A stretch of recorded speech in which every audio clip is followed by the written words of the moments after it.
Average Joe's Eatery and Patio Bar is North Bay's only year-round lakefront restaurant.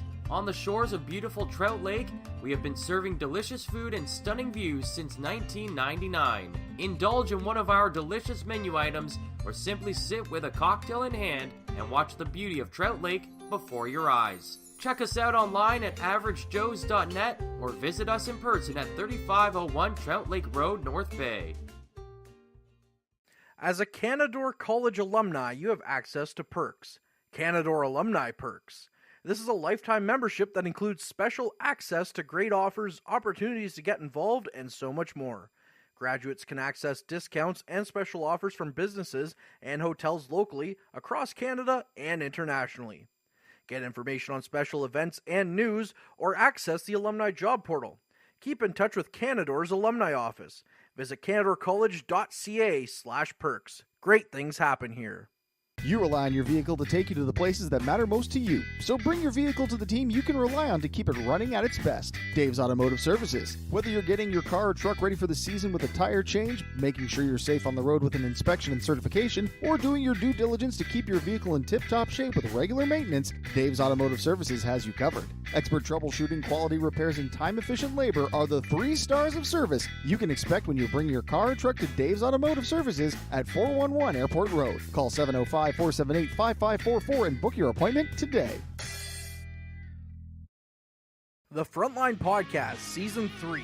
Courtney Kenny, Matthew Sukram, Derek Lindemann, Bob Coles, and Ben Long bring you closer to your favorite teams like never before. Covering everything to do with hockey in the North Bay area, exclusive interviews with the North Bay Battalion staff and players, expert analysis on the OHL, NOJHL, and more, keeping you up to date on all things Voodoos, Trappers, Lakers, and more. It's a new season, it's a new adventure. The Frontline Podcast Season 3. Available wherever you download your favorite podcasts.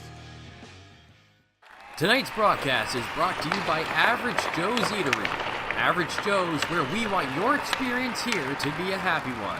3501 Trout Lake Road. Good afternoon, friends, and welcome inside Memorial Gardens here in North Bay, Ontario. It's a wonderful Sunday afternoon out in the community, and it's going to be a better day here at Memorial Gardens as 2 of the top OHL teams do battle here on the ice momentarily. First off, the Western Conference leading Saginaw Spirit make their only trip in the North Bay to take on the Central Division leading North Bay Centennials. I'm your host, Derek Lindemann, and you are listening to... The pregame show is brought to you by La Huerta Imports, family owned and operated since 1995. Visit lahuertaimports.com for more details. First off, the Saginaw Spirit currently leading the Western Conference, 40 points. And the North Bay Battalion, 1 point behind them in the OHL standings, atop of the Central Division. 10 points now separate the Battalion from the Mississauga Steelheads after that 5-2 victory Friday night in Mississauga. I'd like to welcome in Lyndon Holkamp for all of our pregame show. Lyndon, you can't talk about the OHL without talking about these two teams being at the top of the strength. Yeah, no, definitely. This is a titanic matchup today between 2 top teams contending for those OHL playoff spots. You mentioned both leading their division, Saginaw leading the entire Western Conference in a strong Western Conference. And we'll see what they can put on the ice today. Yeah, it's going to be quite the matchup. 2 powerhouses here. Let's take our attention now to our players to watch, brought to you by Dave's Automotive. Players to Watch is brought to you by Mike the Financial Advisor. If you have financial questions, he has financial answers. On Facebook, Instagram, and TikTok at Mike the FA. Sorry, Mike, that's Mike the Financial Financial Advisor with our Players to Watch tonight. First off, for the Saginaw Spirit, Nick Sima. And for the North Bay Battalion, Josh Bloom, 2 players that were acquired just weeks ago for each other. And along with that, we're going to take a look at Ken Gauvreau going to the Saginaw Spirit, and coming back was Braden Hislop. First off, let's talk about how Nick Sima benefits from this trade. Yeah, Nick Sima, you mentioned starting the year with the Battalion here and going to Saginaw in that trade. And he was bit bit on the lower end of the North Bay Battalion lineup, so getting a chance to move up onto the third line for the Saginaw Spirit. He's got 5 points in the 10 games he's played with the Spirit, and bringing his total up for the year up to 10 points. So, like you said, a chance for him to get some offensive action here with that third line. And Cam Gauvreau was the other piece going the other way to the Saginaw Spirit. He's got 1 assist in his few games with the Spirit. He's one of those physical presence on the back end for the Saginaw team. Yeah, definitely. A loss for North Bay in that respect. A physical presence from Cam Gauvreau. He's got 69 penalty minutes this year. It comes with the territory of being that physical kind of player. And he's been able to continue to bring that to the Spirit with 27 penalty minutes. And now look at the 2 players that came over from Saginaw in Josh Bloom and Brazen Hislop. Bloom has been everything as expected. The Buffalo Sabres prospect has really picked up his game since joining line mates Jackson and Ertl. Yeah, that line has been stellar for the battalion since the addition of Bloom. Bloom bringing some really much needed offense to that line, playing with Jackson and Ertl, who are already very strong, including 2 goals against Mississauga for Bloom on Friday. He's been, like I said, exactly as expected, bringing that need to the battalion. And Braden Hislop brings that little bit of experience to the back end. A left-handed shot D that was needed with some experience after knowing that Avery Winslow and Tanias Mathern will be out for some time. Hislop has filled extremely well on that top pairing with Ty Nelson. Yeah, exactly. If the battalion were looking for somebody who could just walk right into that role with Ty Nelson on the top D pair, and you mentioned the advantage of being the left-handed shot, pairs nicely to have both options on the blue line, and you can really see how well he's just fit right into that team.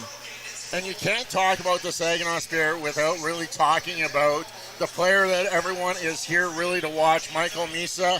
He's the 15-year-old that got exceptional status granted to him. He was the first overall pick in the OHL, and he's currently got 32 points. He's 12 points clear of any other rookie in the league in scoring. Yeah, joining some elite company, the likes of John Tavares, Connor McDavid, those guys to get that exceptional status in the OHL. So you know he's going to be something different. But Saginaw team we don't see very often in North Bay, but he's definitely been a difference on that team. You mentioned second on the team in scoring with 32 points. Yeah, and Michael Misa is the brother of the the Mississauga Steelheads player Michael Misa, so he does have that experience. And also, he's getting a lot of comparison to Connor Bedard, who is right now sitting atop of the NHL rankings, predicted to be that number 1 overall draft pick this year.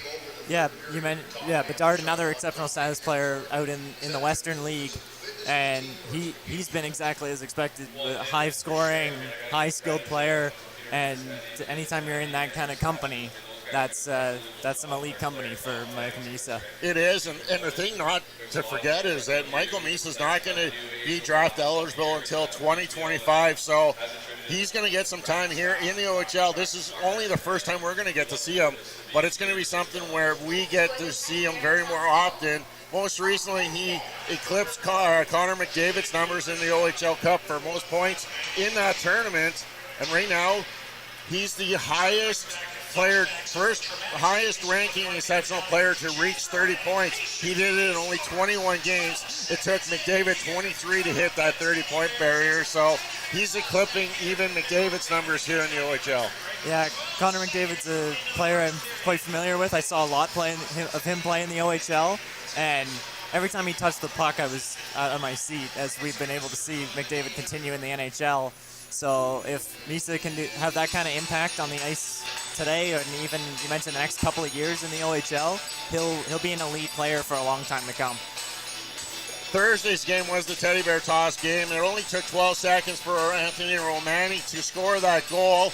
2 players off the North Bay team actually selected Romani in their TikTok video in McDonald and David Sanchez picking Romani There's no excitement in the air tonight, but as a result of that teddy bear toss, 897 teddy bears, along with $2,600 were raised for local charities. So congratulations to North Bay and area, doing a great job on teddy bear toss night. Neither of us got that right for who was going to score the goal, and I'm not even going to let Ben Long think he got it right because Wakely didn't score.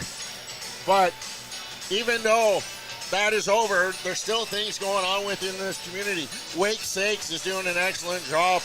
They're serving food Tuesdays at the gathering place. They're asking the local community to come by, drop off warm clothing, hats, mitts, coats, right here in the front concourse. And all of that will be donated to local charities to help the unfortunate here within our community. Yeah, a lot of great work going on in the community. We saw yesterday the Battalion using their day off to host a holiday breakfast with some other members of the community, and it's just a great way to get people involved. You mentioned, they've had a lot of charity nights at these games so far this year. This one, not one, but still a great way for them to get involved. Yeah, yesterday's breakfast was at one kid's place. They were joined by the women's hockey team from Nipissing University. Those two teams getting together to raise some funds for local charities, and it's just nice to see that the North Bay Battalion can get back out there in the community and do the things that they like to do, get children involved, get the community involved, and just help out, something that we weren't able to see really for the last 3 years. Yeah, exactly. You missed some of that, like you said, with the COVID-19 situation. And it's good to see them coming back, as I've seen the school choir come out to prepare for the anthem here. I always like seeing that at the junior hockey games, to get the school kids out to sing the anthem and then take in the rest of the game. It's going to be a great experience for those kids down at ice level as they get ready for not only the Canadian anthem, but they're also going to be singing the American anthem tonight as the Saginaw Spirit, the former North Bay Centennial team that left here in 2002, are coming back, and it's usually a night that a lot of people in the community reflect on those days of the North Bay Centennials. Yeah, long history here of some really fantastic teams playing for the Centennials. Should have brought my jersey out tonight, but we'll, like you said, a good night for the North Bay community to reflect on those teams and enjoy it a little bit. Let's take a look at our North Bay Battalion lineup. Just one extra scratch tonight. The normals are still out. You still have Carl McDonald dealing with back spasms. Avery Winslow still out dealing with a leg injury. Tonight, Smithern out long-term with the shoulder surgery. And tonight, also joining them on the sidelines is newcomer Luke Bruskowski, who is out with an injury undisclosed at the time. So he's been in 2 games since coming over from the Greyhounds, but he'll be scratched tonight. Getting into the lineup, Jacob Therian will draw back into the lineup on the 4th line. Yeah, Therian, one of the younger members of this battalion's squad, so see him get some game experience. But, the battalion, when they traded for Brzezinski, he missed a lot of time after a scary incident when he played with the Greyhounds. And you just hope that he hasn't, aggravated something that what happened then. Yeah, hopefully it's not too long term, because the battalion were looking for him for a little bit of insurance on the back end. The Saginaw Spirit, they traded away their captain, Josh Bloom, and one of the assistants in Hislop, but they've gone out and got Hunter Hyde from the Barrie Colts, who is a high draft pick, and they're really building their team towards next season. And we just know recently that they put in a bid for the Memorial Cup, so they're really pushing to have a strong team, not just this year, but also next year. Yeah, almost a pleasant side effect to have a really strong team this year that that you can see, but to be built for next year is even stronger for this team. You mentioned Michael Misa here for a couple more years, and they can dump off a couple of those Josh Bloom and Hislop coming in North Bay, that guys that might not come back next year, so you can really prepare for that Memorial Cup run next year. Let's take a look at the starting goaltenders tonight for the Saginaw Spirit. Tristan Lennox will be making a start. He comes in with a 13-5-1 record, a .307 goals against average, and an .889 save percentage. Yeah, getting a lot of the action for the Saginaw Spirit, playing in 20 games. This team relying a lot on that offensive power they have, but still solid on the back end with Lennox posting an almost 900 save percentage. And getting the start for the North Bay Battalion, Dom DiVincentis. He was the goalie of record Friday night, picking up the win in Mississauga. He comes in with a 14-4 record, a 246 goals against average, and a 907 save percentage. Those are good numbers in the OHL. Yeah, incredible numbers. We saw a glimpse of it last year with Vincentis backing up Verbetic, and now seeing him really come into his own here, picking up OHL Goalie of the Week honors from last week. So, and looking at his numbers, 14 wins, has him atop of the win category along with Max Donosu of the Ottawa 67s. His 247 goals against average is the top in the OHL. His 907 save percentage currently third in the OHL. So those numbers have him sitting right at the top of the elite goaltenders in the OHL, and that's something we can get to see here game in and game out for the Battalion. Yeah, it's really exciting to watch, and we were talking about it with Charlie Robertson for the Battalion on Thursday night. But to have a strong, confident goalie in your net even helps your defense play a stronger, more composed game when you know you have that stability in behind. It's really great to see a good crowd on hand here for this Sunday afternoon. Just 3 games at home left before the Christmas break, as they will be back in action on Thursday as the Mississauga Steelheads will come into town to take on the Battalion, and then they'll close out the weekend with a home-and-home with the Barrie Colts. They'll be in Barrie on the 17th and back at home for the Sunday afternoon contest the 18th, and that will wrap up the Christmas break for the North Bay Battalion. Yeah, Battalion playing a lot of games on the road and being able to pick up a few home games here heading into the Christmas break. Hopefully one of the better home records in the OHL, and we'll see what they can do with that. Exactly that. Their home record is 6-2. 0-1 after that shootout loss Thursday night to the Sioux Greyhounds. Something they look to improve on here this afternoon against a strong Saginaw Spirit team who's making their only trip into North Bay for this coming season. Saginaw has had their number in the last 5 years, as the Battalion have only won once in overtime in the last 5 years.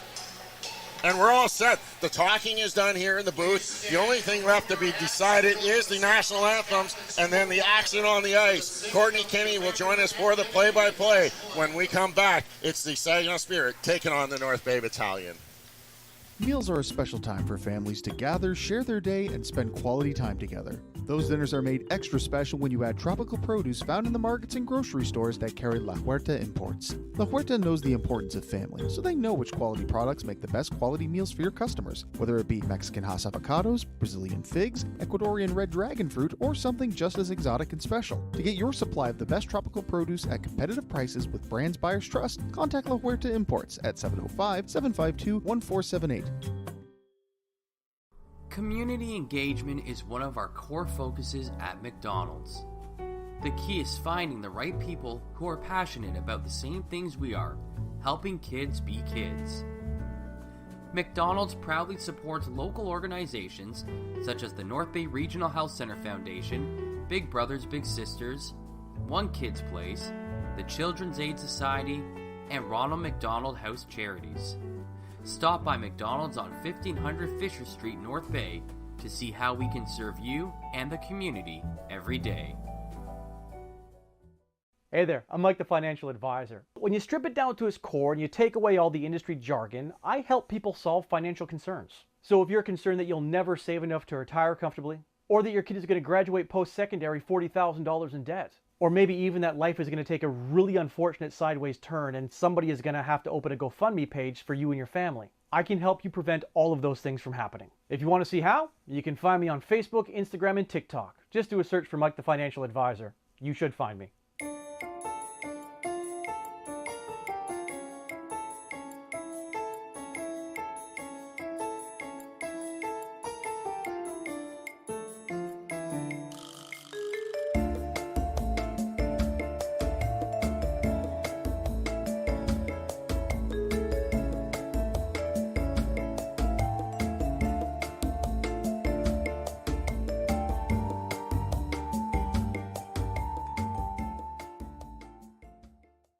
Tonight's broadcast is brought to you by Average Joe's Eatery. Average Joe's, where we want your experience here to be a happy one. 3501 Trout Lake Road.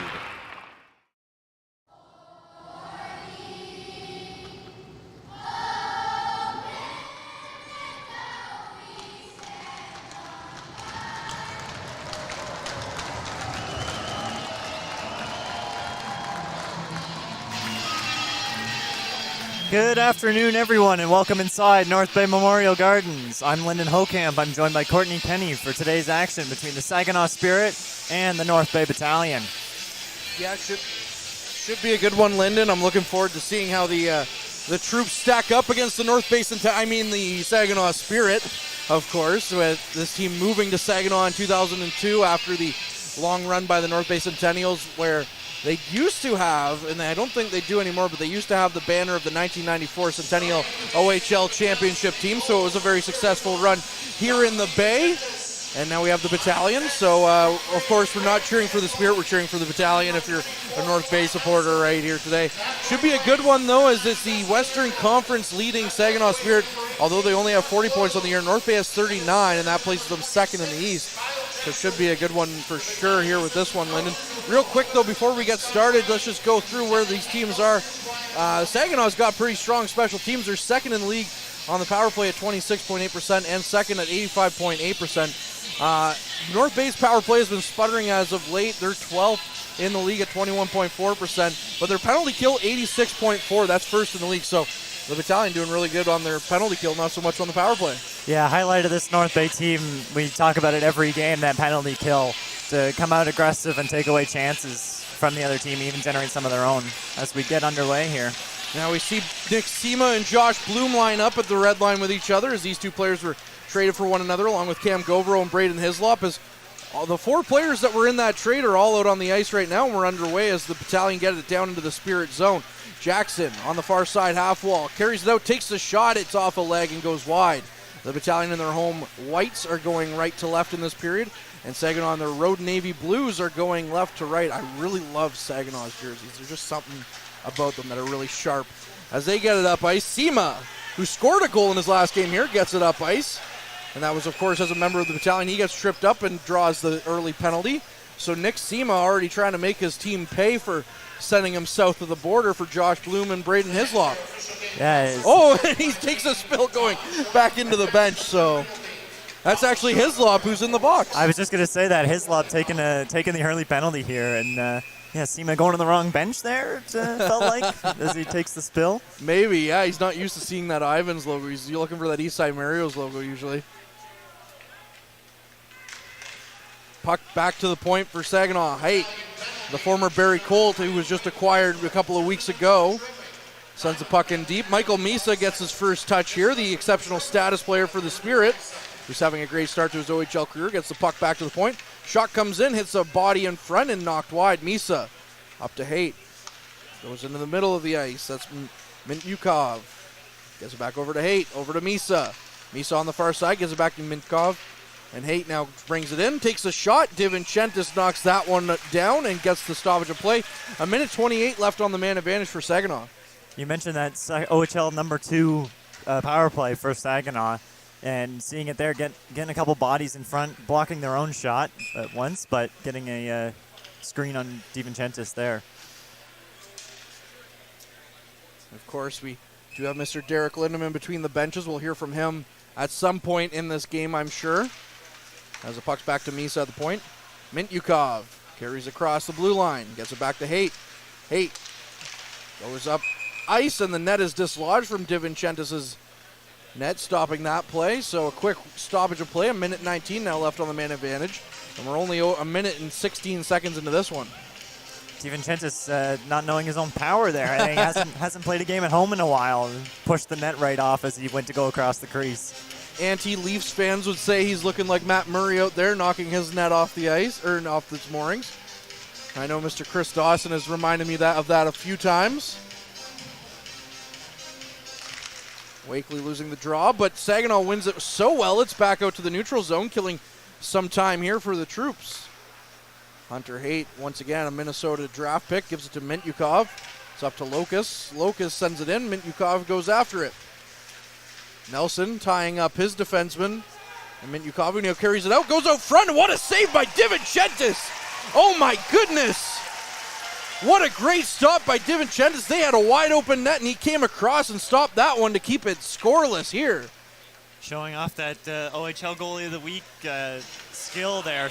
Coming, like you said, coming right across the net as the puck slides to the open man on the doorstep and just taking that one away.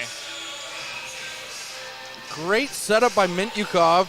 And him and Nelson for defensemen are both in the top 20 in OHL scoring right now. Mintyukov up near the top 10. Nelson rounding out near the bottom of the top 20. And what a great play by Mintyukov there. The playmaking defenseman is now the puck's given away to the former Spirit captain Josh Bloom, who's tied up and taken down at the Spirit bench. We'll have to see if there's any hostilities between these former teammates. As now Saginaw gets it back into the Battalion zone. And it goes around for Christopoulos, who takes his man out, but loses the puck quickly, and now Smith digging for it. Nobody coming away as it's just going to eke away precious time on this power play. Less than 30 seconds left now. On the far side corner, the Battalion come away with it. Looking up ice, that's going to be Ertl who dumps that one down, and Bloom's going to chase after it. Battling against Jovinic. Jovinic going for a bit of a skate.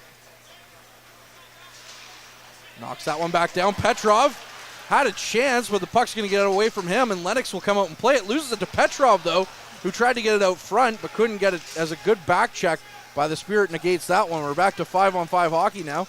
Kennedy carries the puck through the neutral zone. Leaves it up for Romani. Romani out front looking for Jackson, and he can't get the pass to go. Romani on the near side wall gets it back to Nelson. Nelson up to Romani. Romani tries to stick handle it out front. Can't get it, but it's back to Nelson at the point. Nelson takes a shot. Sima blocks that one. If anyone's going to know how Nelson's going to play the game, it's going to be a former teammate like Nick Sima. Petrov. Over to Nelson. Nelson carries it in. Looks up ice for Petrov. Petrov takes the shot. It's just wide of Lennox's net. Knocking that one back in is Hislop. And going after that is Mancini. Mancini's pass explodes Nelson's stick in the neutral zone as he hits a body. And the puck goes right down to the Troops zone. Now Procession with it. Looks up ice. His pass misses Terrian. Going after that one now is a Spirit who get it back out to the neutral zone with Hill. He overskates the puck. Procession picks it back up. Hislop over to Turley. Turley chips the puck out of his zone. Looking up for Terrian, and they can't get it to go as Hates goes for a skate with the puck now. Back to the point for Lucan. Lucan keeps it in, dumps it back right into the end boards. And now looking to get out of their zone is Saginaw. Podolou stops that one up. Finally, Saginaw does get it up, but Turley quickly recovers it in the neutral zone and dumps it back in. Smith goes up ice, chips that puck up, and Kennedy picks it up in his zone now and looks to get the puck up quickly to Arnsby, the captain of the Troops. Van Steensel gets the puck cross ice, dumps it in. Arnsby goes in, plays the body, leaves the puck though, and Hunter Height comes out of nowhere and picks it up. Going up ice now with some speed. Saginaw, they can't gain any momentum. Ever since that power play expired a few moments ago, it's been just clogging it right up. Neither team getting a shot. Misa leaves it out, and another shot attempt is fanned on. And now Lucas goes for a pick. Lucas with the shot. It's taken and knocked wide by DiVincentis. Shots in the early going, 4-0 in favor of the Spirit. Lucas goes for a skate, tries to get around Kennedy, but can't get around Arnsby, who comes in for support. Bloom tries to disrupt that chance, and he does, and now Arnsby tries to get to Romani, but they can't get that one to go, as Mangione now picks it up. Mangione chips it up.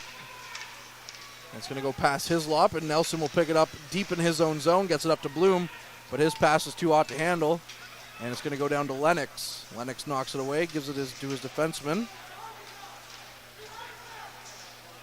And now going the other way is Saginaw. Mangione gets it up ice. Ertl knocks that one off the stick and gives it to Bloom. Bloom looking for Ertl. And they get it quickly over to Nelson, who came in streaking. Nelson Skates around Lennox's net, gets it back to the point for Hislop. Hislop takes the shot, it's just knocked wide of the net. Ertl, North Bay still looking for their first shot of the game. Ertl gets knocked down, no penalty coming against the Spirit. Much to the chagrin of Ryan Houlihan and coaching staff. Josh Bloom carries it in, leaves it for Jackson. Jackson stops up on the near side wall, looks into the middle of the ice for Tarasevic, but his pass never connected.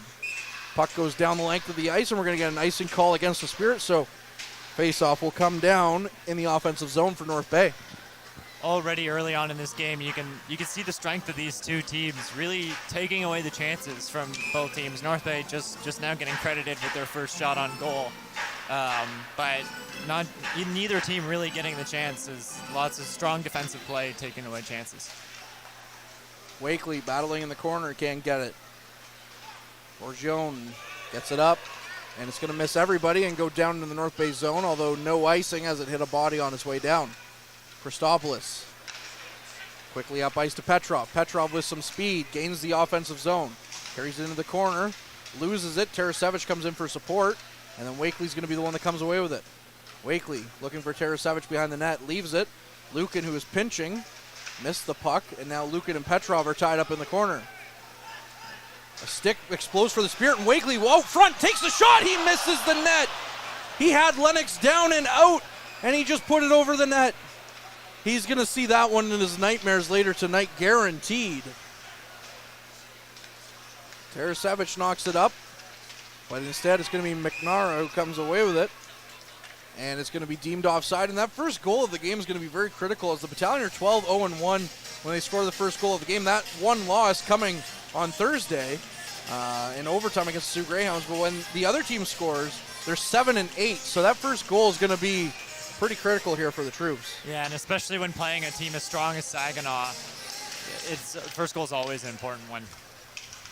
Wakely was almost the benefactor of a broken stick as Van Steensel picks it up in the offensive zone, tries to bring it in. Now we're going to get delayed penalty against the Spirit. The puck's back to Hislop as the Battalion get the extra attacker out. It's going to be Josh Bloom. Hislop takes the shot. Lennox knocks that one aside. And finally, Saginaw is going to get a stick on it. So we're going to see North Bay go to the power play. And as mentioned, it's something that they've struggled on recently. They're 21 for 98 chances, and that's 21.4%. Good for 12th in the league.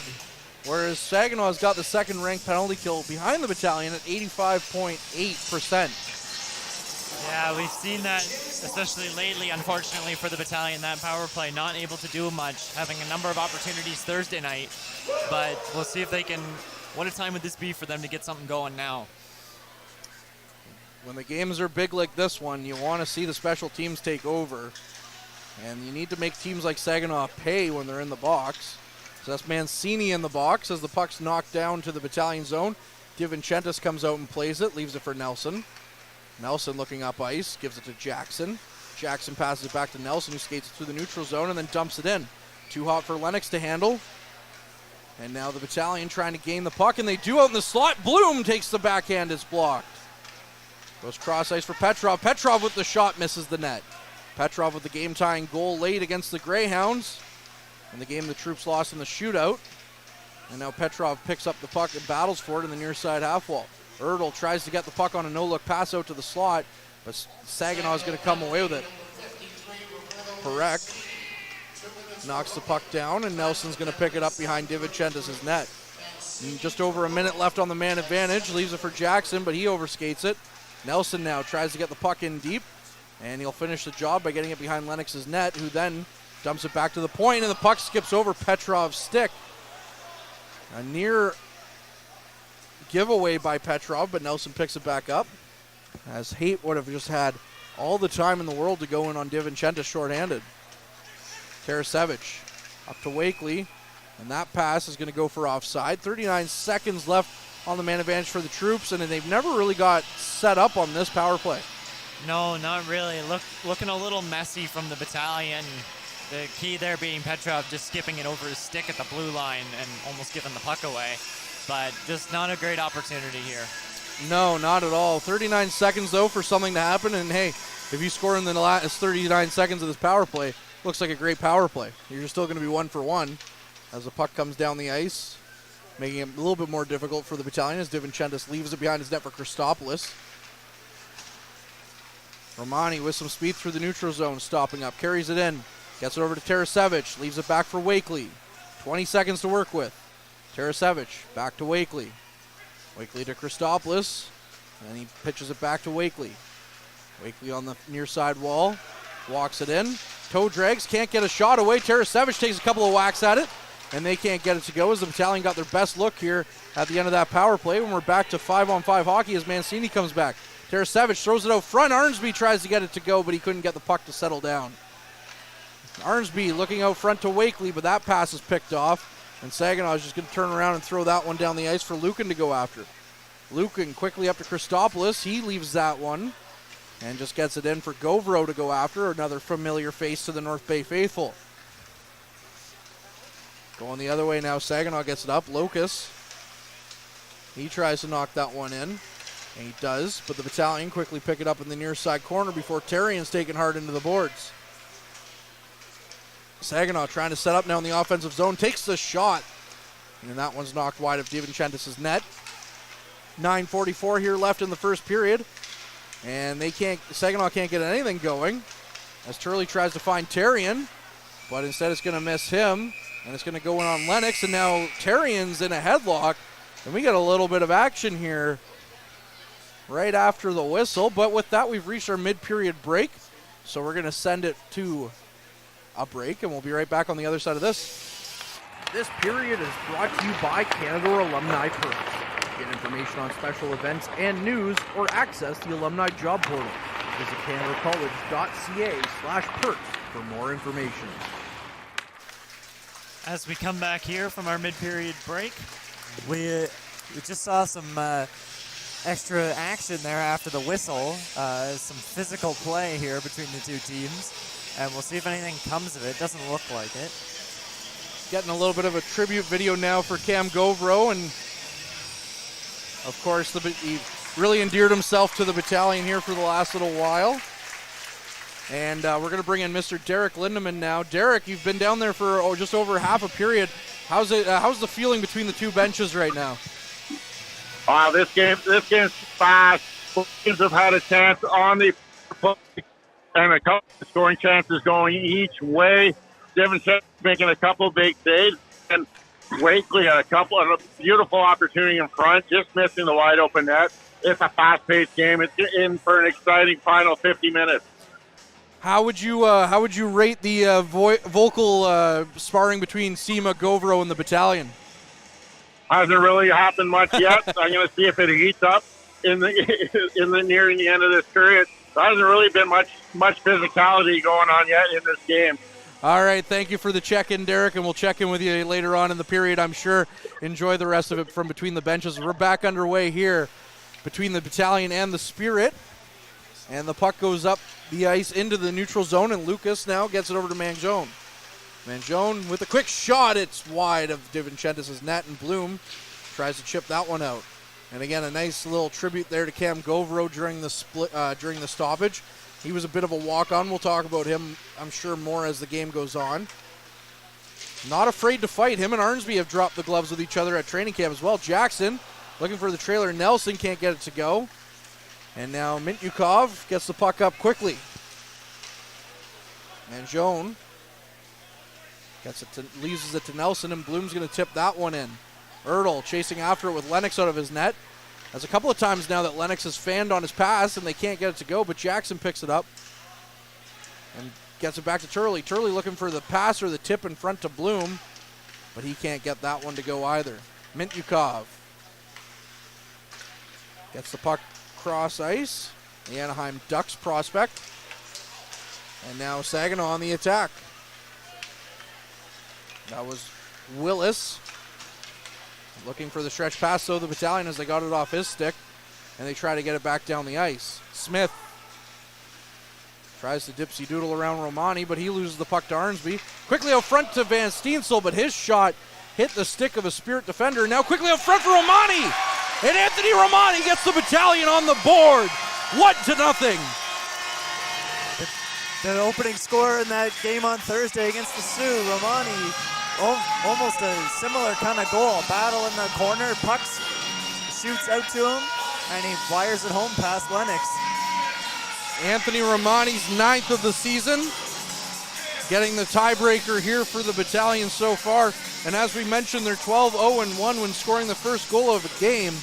And Romani picking up the first goal of that teddy bear toss game 12 seconds in, while the Battalion almost had to wait 12 minutes to get a goal in this one. So I believe that's his third goal in as many games for Romani too, starting on that Thursday night game. yeah, he's looked great for the Troops this year. He's looked great since February of last year too. As now Saginaw looks to answer. Misa gets the puck up to Haight. Can't get it to go as now Hislop's pass goes for Wakely, and it's off his skate and down for Gauvreau in the Spirit zone. Puck left now for Perek. He can't get it to get out of the zone. And now he's just going to try and carry the puck up. But good stop there by Tarasevich, keeps it in. And now Gauvreau and Wakely go into the corner together. Hill looking cross ice for Gauvreau. Gauvreau's just going to dump the puck down. And now Hislop goes for a skate. Petrov goes around the back end of the boards. Mintyukov keeps that one in. And now Haight's going to try and keep it in, but he won't have the time to do so. And the puck comes out to the neutral zone. Mintyukov sends the puck up ice for Misa. Misa gives it to Hill. Now it's back to the point for Mancini. Mancini can't get that one to settle down. And now we're going to get a hand pass called here. And just real quick, just back to the mention of Cam Gauvreau. Good to see him get a bit of a tribute here, as he really endeared himself to Battalion fans last year. Came in as the 7th defenseman. No one really knew what to expect, and then he played a lot of the season because Mathurin was injured for a lot of it. And really did a good job and held down that back end for them during that time. So sad to see him go, but good to see him get a warm reception here on his return back to the Bay. Lukin gets it over to Kennedy. He gets it up to Procession, who takes a big hit but dumps it down. But that's too far, and it's going to go for icing against the Battalion, so the Spirit are going to get an offensive zone draw. Yeah, starting to see the physicality pick up in this game, and that's where you mentioned someone like Cam Gauvreau. A bit of a loss for the Battalion that they don't have that kind of physical presence as much anymore. But we'll see what happens in the rest of the game here. Yeah, well, it'll be interesting to watch for sure. I know I mentioned he had a go at Arnsby during training camp in 2021 as he ran at Brandon Coe, and Arnsby came in to stand up for his superstar teammate, but kind of endeared himself to the Battalion after that, showing that he wasn't afraid to drop the gloves with anyone. Is now a quick shot from Lucas, goes wide. And now the puck comes back for Mintyukov. Gets back to the point for Lucas. Mintyukov's kind of like a fourth forward out there. He doesn't really play the point all that often. He's not afraid to go in, but now Therien, as we're going to get a delayed penalty here against the Spirit, takes the shot. It goes wide. Lukin goes cross ice, gets it up for Therien, and Mintyukov's going to be the first on that, or rather Ertl. And the puck comes out for Bloom. He takes the shot, and Lennox makes the save on that one. Josh Bloom with a golden opportunity to score against his former teammate as the extra attacker. But now the Battalion are going to go back on the man advantage and look to respond after not a great looking power play. Yeah, no, looking to improve on that first power play for sure, as Ertl gets tied up in front of his own bench there. And we'll see what the Battalion can offer this time. They got to get a chance to set up in the zone and really start to move that puck around before they can get any kind of good opportunity. Ertl loses the draw, but it gets back to Nelson anyways. Nelson sets up, goes to Petrov, and quickly Petrov's cross-ice pass is picked off by Haight, and now it's a 2-on-1 for Saginaw, but good defense by the Troops negates any chance. As coming back was Petrov on that one. Now Jackson through the point. Forgione in the box for interference. Petrov goes cross-ice for Jackson. Jackson leaves it back for Nelson. Nelson takes the shot. It's wide and off the end boards. And Haight's going to pick that one up. And it's going to go down the length of the ice. Minute 24 left. Bloom just got a little bit too anxious on that one. On the pass from Divinchentis, and it's going to go for offside. So minute 22 left here on the power play against Saginaw. I will say for the first 15 minutes here, I've liked North Bay's chances a lot more than Saginaw's. They seem to be just missing the net and getting Lennox out of position a lot more than we've seen DiVincentis in the Battalion net. Yeah, Lennox seems to be scrambling a lot. DiVincentis looks calm and cool in his net.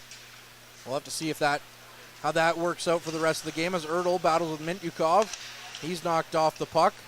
And now going the other way is Saginaw into the Battalion zone. In front for Mintyukov. He's taken down by Jackson. No penalty coming on that one.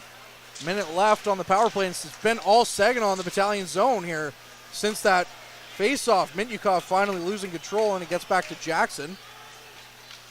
Jackson leaves it for Petrov, and the Battalion have just been skating circles in their own zone here on this man advantage so far. Jackson carries it into the Saginaw zone, loses the handle on it, but Bloom keeps it in. Not for long, however, as Saginaw dumps it down the ice, but Nelson picks it up before skating into his own zone. 30 seconds left. Nelson just slowing things down. Looking for some options up ice. Gets it to Tarasevich. Tarasevich to Wakely. Wakely knocked up against the boards. Tries to get it back to the point. Can't get it to go. Nelson, who's been out there this entire power play, now on the back check against Haight. Haight tries to get it to go. And it's going to come into DiVincentis, who's going to cover that one up. And boy, oh boy, who's on the power play here, guys? Yeah, Saginaw dominating the North Bay power play somehow, getting a couple of getting a scoring opportunity, getting North Bay to ice it, getting the face-off in the Battalion zone, and just penning them in. You can see why they're the number 2 ranked penalty kill. Normally the things I'm saying about the North Bay Battalion penalty kill, but just, yeah, dominant from the Saginaw Spirit. Willis takes the shot. It's blocked, and that's going to do it for the power play opportunity for the Troops as we're back to 5-on-5 hockey. And now maybe North Bay will get a chance 5-on-5. Christopoulos knocks that one down. It's going to go all the way around the end boards to Lukin back at the other point. He's going to send that one back in deep. Mintyukov just tries to get that one up, but it's going to be stopped at the far side half wall. Romani battling out for that one. But they get the puck back to Christopoulos. Lukin looks to take the shot. He knocks that one in, and Lennox is going to kick that one aside. Arnsby tries to poke the puck back to him, and now we're going to get a penalty against the Troops as it looks like Arnsby's going to go. Looked like a hit to the head, maybe. Oh, no, calling a high stick. But, yeah, just Arnsby coming into the scrum along the boards there and catching a Spirit with a stick. Well, on the replay, it didn't look like much. Not much to see there. No, it also is not the greatest angle, but now the Battalion with the league's best power or penalty kill are going to go to work here and see if they can get something going. Mintyukov looking for some options, just sends that one in for Lucas. Back to Haight at the near side half wall. His pass gets it back to Mintyukov. Mintyukov sends that one in, and DiVincentis knocks that in. And with the 20 seconds gone on the Arnsby power play or penalty, the Spirit have already spent more time in the Battalion zone than the Battalion spent in the Spirit zone on their power play. Yeah, we saw that on the Saginaw's first power play too. That using those high skill guys they have, Misa, Minyakov, to really move that puck around well, and seeing North Bay playing on the back foot a little bit on the penalty kill, trying to get a handle for them. Nelson battling it out in the corner. Can't get a handle on it. But Van Steensel does. Gets it down the ice. Mintyukov's going to touch that one, and it's going to go for high sticking. So we're going to get a stoppage in place. That kills another 10 seconds on the Arnsby penalty. 2:50 left in the first period. Minute 30 left on the Arnsby high sticking penalty. And on top of killing those 10 seconds, you get the face-off down in the Spirit end. So a chance for North Bay here to repay the favor and try to pin Saginaw in for a minute. Mintyukov, as the Battalion aren't able to pin them in, as now Misa through the neutral zone. Haight looking cross ice. He's going to get up to Nelson. And Nelson's chance is just going to go off a stick and up into the roof of the Gardens here. And another stoppage in play. Off that high ceiling in here. That took quite the deflection. Very impressive. North Bay's penalty kill definitely not looking like the number one OHL penalty kill we've seen so far. Just letting the Spirit move around a lot. Back to the point for Perrick. Smith can't get it to go, and now Ertl, not realizing really how much time he had, just sends the puck down the length of the ice for Smith to go after. Mitchell Smith looks up ice. Leaves it over for Sima on that second penalty kill or power play unit. And they send it in deep. Sima, how much do you think he's looking for a goal in this one? Battling it out with Hislop. One of the few Battalion players that's not a former teammate, as the two were traded for one another along with Bloom and Gauvreau earlier, about a month ago now almost. Smith looks back for Willis. His pass is out of the reach. And now Perrick picks it up in his zone. Perrick looking up ice. Gets around Christopoulos. Can't get by Van Steensel though as he's knocked down. And then Christopoulos takes the loose puck and sends it down the length of the ice. 20 seconds left on the power play for Saginaw. Smith sends the puck up ice. That's McNamara coming in with it. Looks out front. Can't get it to go. Procession picks it up and loses the handle on it now quickly. McNamara now tries to get a shot away. Can't get it to go. Hill. We're back to 5-on-5. Minute and 20 seconds left. And the puck's sent out front by Lukin. Mintyukov can't get the puck past Christopoulos. And now they're going to send the puck up ice for Procession. Procession couldn't gain the zone. And now Podolou trying to go after it. But instead it's going to be Mintyukov who gets it up ice. 1 minute to ceasefire. And now Ertl picks it up. Ertl gaining the zone. Can't get past Mancini. And Podolou's just going to dump that one in real quick. Looked like fans calling for too many men on the ice, but they're not going to get the call to go their way. Kennedy knocks it off the stick of Hill, but Hill will pick it up before falling into the boards. And now we're going to get a penalty on that one, as Kennedy's going to go for the box here for 2 minutes or less. And the North Bay faithful not happy with that call. No, a little bit of an awkward scenario there on the far boards as the Spirit player just almost overskated the puck, and then Kennedy went to hit him where the puck was supposed to go, and as the Spirit guy turned back, just catching him, sending him into the boards. But 37 seconds left in the first here. North Bay's going to still have to work to keep Saginaw out of their end. Mintyukov back to the point. Sends the puck in. Christopoulos first on that one, but he loses it. Out front for Hay. He takes the shot, and he couldn't get a good one to go as the Battalion got a stick in the way. Back to Mintyukov at the point. Goes over for Haight. Haight can't get it past Arnsby. Christopoulos diving for it. Now Haight takes the shot. It's off the crossbar and wide and out of play. 15.9 seconds. And you have to think, with the second-ranked power play going 0 for 2, at some point, the law of averages says they're going to get a goal. You'd think. That's not what the North Bay Battalion are thinking. They're always trying to get the stop, but definitely looking a little bit scrambly out there from the Battalion and their 3 penalty kills they've had this period.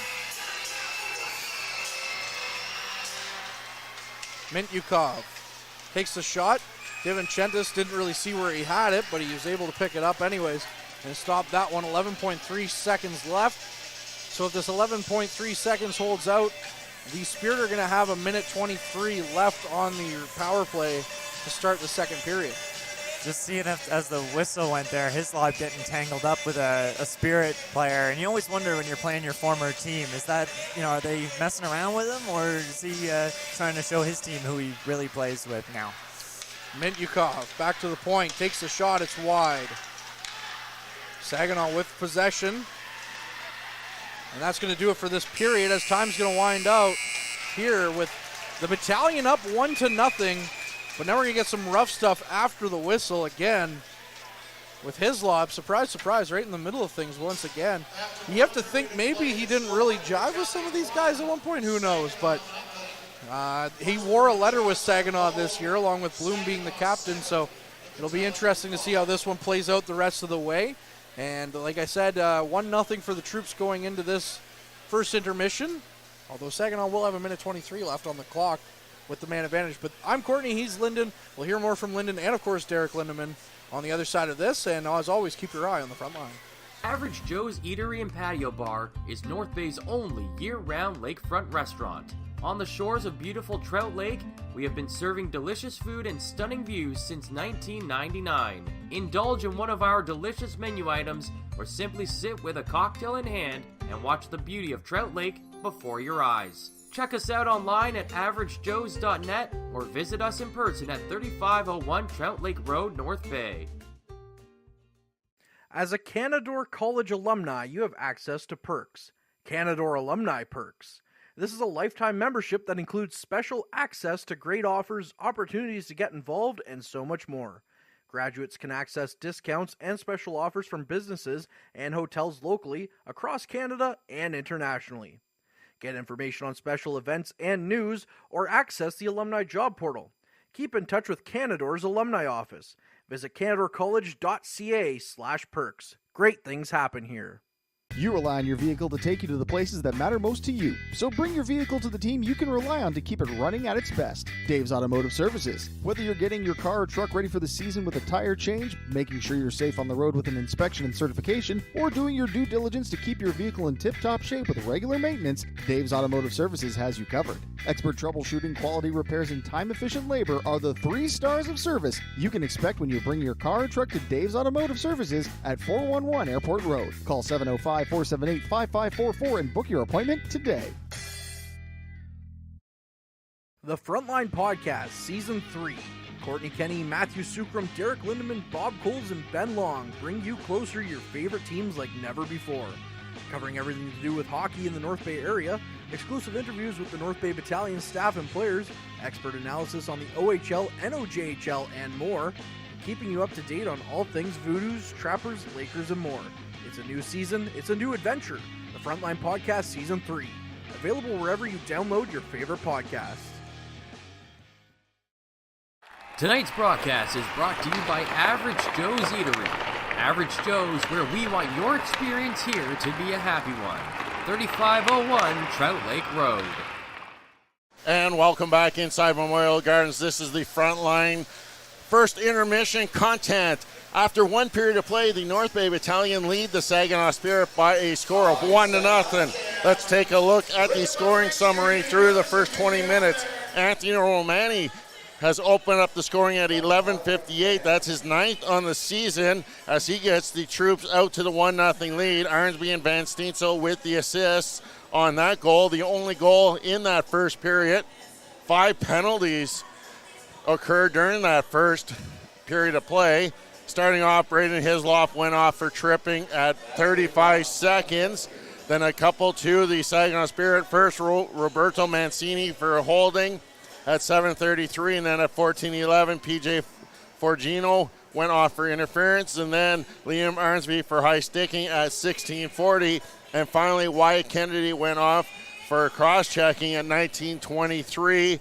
So talking about those specialty teams, the Battalion were 0 for 2, and the Saginaw Spirit 0 for 3 in that first period. The Saginaw Spirit will have a minute 23 left on that penalty to Wyatt Kennedy to start the second period. Shots on goal, the Saginaw Spirit 7, the Battalion 5. Face-offs, the Spirit really dominating in the face-off dot, winning 18 of the 23 face-offs in that first period.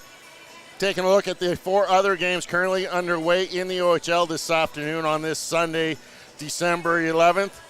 First off, the Guelph Storm are trailing the Ottawa 67s 2-1 through 20 minutes of play. That game is in Guelph. In Hamilton, the Bulldogs are currently trailing the Kingston Frontenacs 2-1. That also is after 20 minutes of play. Late in the first period, in Owen Sound, the Attack trail the Sioux Greyhounds 2-1. And lastly, the Sarnia Sting are hosting the Peterborough Petes. That game is tied at 1 through 20 minutes. Coming up later, the Oshawa Generals are playing the Barrie Colts 6:05. That's the regular Oshawa Generals Sunday evening game down there. And that will wrap up the week for the OHL as the Battalion have split their first 2 of the weekend, losing in a shootout to the Greyhounds 5-4, and then beating the Mississauga Steelheads, who currently sit second in the Central Division, 10 points behind the Battalion. That was a 5-2 victory Friday night. Last week on the Frontline podcast, Courtney Kenny had the opportunity to sit down with Adam Dennis and discuss the first 100 episodes of the Frontline podcast. Let's listen to that now. So bringing in a guy like Josh Bloom, who was getting Hockey Canada consideration, and Ty Nelson, of course, now we see the list of what's come out. How disappointing do you think that is as a general manager? First off, the OHL feels like it was really left off the list, but also, kind of these guys where might be a little bit of a relief now that you have them all the way through December type of thing. Yeah, I mean, I think that when you look at the camp and the way that they invited guys, they really didn't bring a lot. So I know that our guys would have been in consideration for sure. They just went a different direction. They had guys coming from NHL camp, so it's tough. Listen, I mean, every player wants to play on that team, and there's no getting around it. Our guys are proud people, and they certainly deserve to be in consideration. And I think if put in the position to play, they would have done well for our country and earned, everything else that the current future team will earn. But that's the way hockey is, and the margin is so small that you got to respect what they're doing, and they went with who they felt was best, and we'll all be cheering for Canada. Well, still selfishly, I'm excited to watch those two guys light it up in December. So, I mean, to me, it's kind of like, whatever, who cares anymore, right? But it still would be a fun tournament to watch. Yeah, I always thought, I think it would be really cool to hear some North Bay Battalion when you're sitting back at Christmas and having some guys to really pull for. But, we'll get there eventually. Yeah, oh yeah, for sure. I mean, it's funny, though, that still we're sitting here a few seasons removed from a last place team where we're sitting here being like, oh, come on. Like, they didn't want to take these guys. Like, if you would have told me a couple of years ago, we'd be sitting here, I'd be like, you're kidding me. Yeah. Well, I mean, you guys, you get to see it on a nightly basis. So obviously we're biased, but I don't think you're far off. And I don't think that they're far off in thinking the same thing. It's a 19-year-old tournament. And, I think in Ty's case, I have no doubt that he'd be an important piece of that team next year too. Yeah, I'm in the same boat with you. Last one I got for you before we let you go, though. We can't not have you on here and not talk about goaltending. So Dom DiVincentis, goaltender of the week. He's our guest on the front half of this episode. Gets his first shutout. A couple of weeks ago, Charlie Robertson gets his first shutout. What are you feeling about your goaltending at this point in the season? I'm very happy. I think you even got to include Michael McIver into the mix, who had his first OHL start and was very impressive. And those who have been following the U18 Trappers know how impressive he's been there too. So I think as a whole, listen, we all know Dom. I don't think there's any. I'll start with him because he's the guy.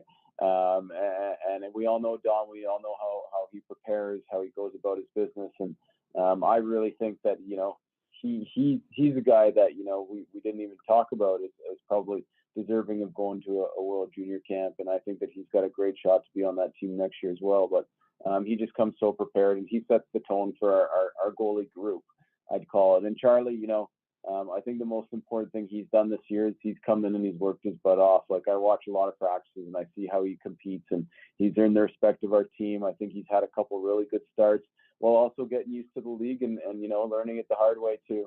But he's a guy that's shown that he can play and win in other teams' buildings and tough buildings. He's 1-0 in Sound, 1 in Hamilton, and then shutting out the first place team is obviously not an easy task either. So it's a big jump from Ridley. So I think he only gets better as the year goes on. But really happy with all three guys, and I think that the future is bright and the net for us for a couple of years. Yeah, it looks that way for sure. And like you touched on, Mike McIver doing a great job with the U18 Trappers. Really fun to watch him when he's playing for those guys. But anyways, as I promised, we'd let you go. So I really appreciate you coming on here, Adam. I lost count at how many episodes you've appeared over our first 100, but here's hoping it's that and more over the next. I think there's got to be a T-shirt for, 10th or 20th episode. I got to be close. Oh yeah, we keep joking about it, but one of these days when you come up to the media row there in your spot, there will be a T-shirt, I promise, and a box of Mike and Ike's as well. Deal. And that was the general manager of the North Bay Battalion, Adam Dennis, joining our own Courtney Kenny this week on the Frontline podcast. You can find the full episodes of the podcast anywhere you download your favorite podcast, Spotify, Apple Podcast or Google Podcast. You can even find the episodes on our Frontline YouTube channel and give those videos a look and a like. If you subscribe, you can get notified when new content comes out. And we're going to work on getting the GM one of those T-shirts. That's going to be one of our go-to over the Christmas break, is maybe find some merchandising for the Frontline in the way of maybe some car decals, T-shirts. Who knows what you're going to find. And during the first intermission, the Battalion teased with a new look coming out that will be introduced on this Thursday the 17th when the Steelheads are in town. So nobody really knows what it is. It hasn't been leaked to us, so you're going to have to stay tuned to find out what that new look is here on Thursday. But the Battalion look just like they have throughout the regular season. They're played strong through that first 20 minutes, and they have that 1-0 lead. Lyndon, how did you see that first period coming about? Yeah, it was I found it a little sloppy from the North Bay Battalion. The penalty kill getting run around by the Spirit a little bit, but like you mentioned, they still get a 1-goal lead on a nice goal from Anthony Romani. So you can play it as rough as you like. If you're still winning 1-0, that's a win.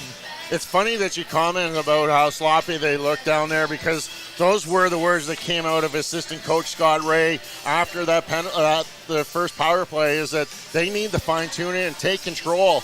And he was not happy with how it looked out there.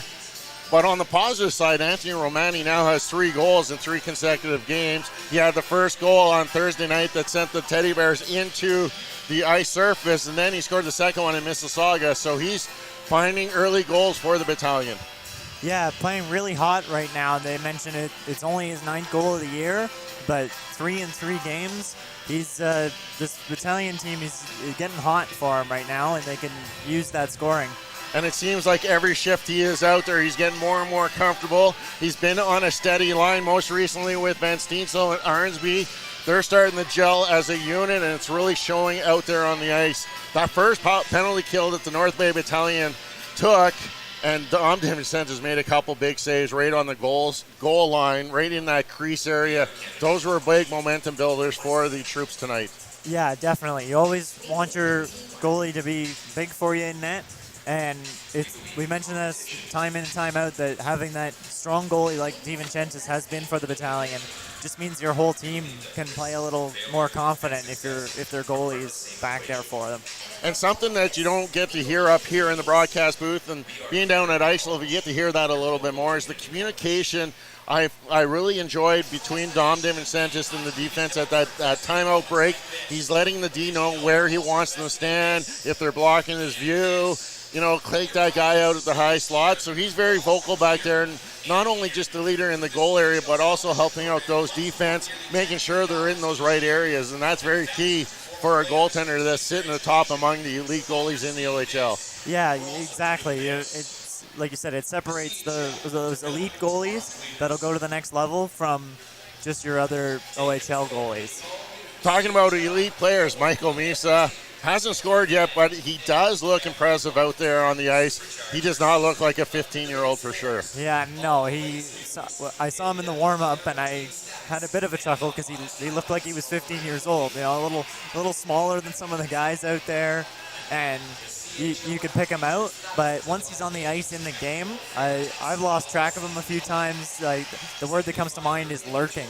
That he's just hanging around and waiting for an opportunity. And that's what I wrote in one of my comments, was he floats and you lose track of him, especially on the power play. He starts off on that defensive left side roll, and then all of a sudden he's down below the goal line. He's back in front. I've seen him even circle outside above the red line on the power play. So he's that type of player that looks for open ice that you kind of lose track of, and that's something you don't really want to if you're the defending team. Let's recap how our Mike the Financial Advisor players to watch have looked throughout that first period. Josh Bloom hasn't really done much for the North Bay Battalion. He's gotten a couple opportunities, but has not put anything on the back of the net. 0 for 2 in the faceoffs, 1 shot on goal.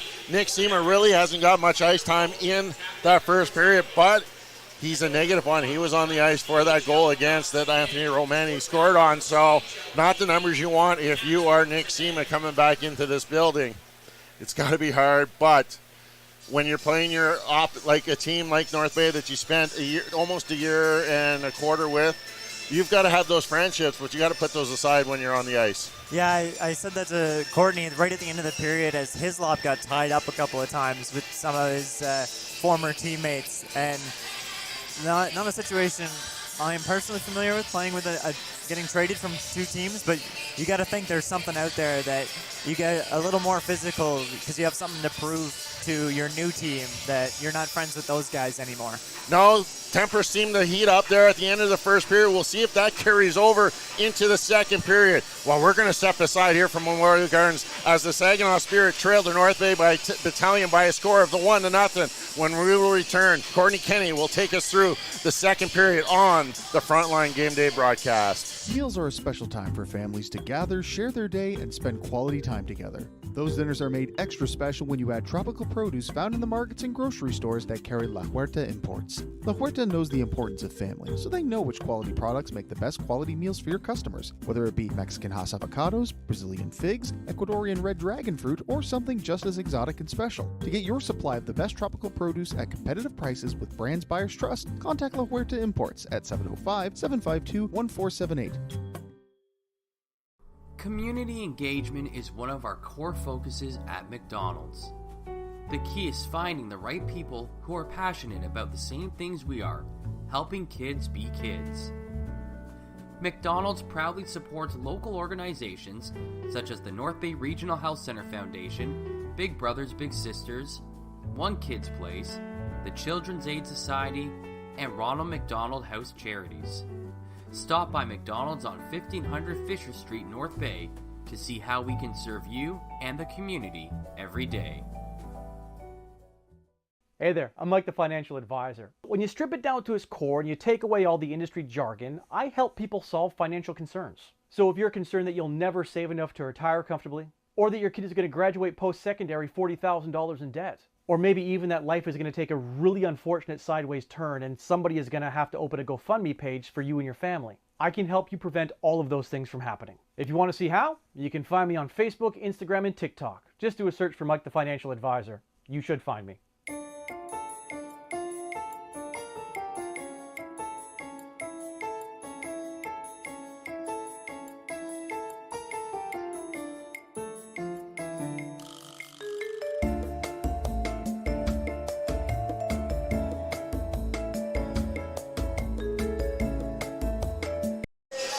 Welcome back inside Memorial Gardens. I'm Lyndon Hocam. With me is Courtney Kenny as we get underway here in the second period.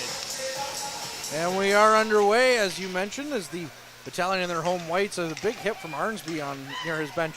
The Battalion in their home whites are going left to right in this period, when Saginaw on their road Navy Blues are going right to left. Mintyukov immediately quickly in on Divinchentis as they start this period with the power play. Quickly out front in that tip attempt, just missed Divinchentis' net. The Spirit are on the power play for still another minute as the puck is up and out of play. So a souvenir in the crowd, and we're 31 seconds in as the clock still keeps going down, actually. They forgot to stop that, and now they'll have to give it a couple of more seconds left here as we lost about 6 seconds. I mean, I'm not complaining. It'll help the Battalion on the power play, or on the penalty kill, but they're going to fix it, so... Yeah, just getting that sorted out here. A quick start from the Saginaw Spirit, winning that opening faceoff as they've been winning a lot of faceoffs today, and getting a couple of good chances right in on Divinchentis early. Sapovalov and Wakely coming in for the faceoff. Michael Misa out there as well, Mintyukov and Hunter Haight. And now it looks like they're still talking about the time. It says 19:30 and 48 seconds on the power play, but we'll see if they're going to add some more time to that. Battalion are up 1-0. Saginaw is 7-5 in the shot total. As we get some blitzkrieg bop urging the referees on. The penalty, they didn't fix the time on the penalty. It went from 48 seconds to 53. Looks like we're all sorted out now, though. Yeah, getting underway as Nelson knocks that one back to the point. Mintyukov knocks that one in for Misa. Misa can't get it past Nelson, though. former first round pick or first overall picks going at it. Nelson in 2020, Misa in 2022. Mityukov for a bit of a skate. Leaves it at the point, but Lucas can't get that one to go, and they send that one down the length of the ice. Less than 30 seconds now left on the Kennedy penalty.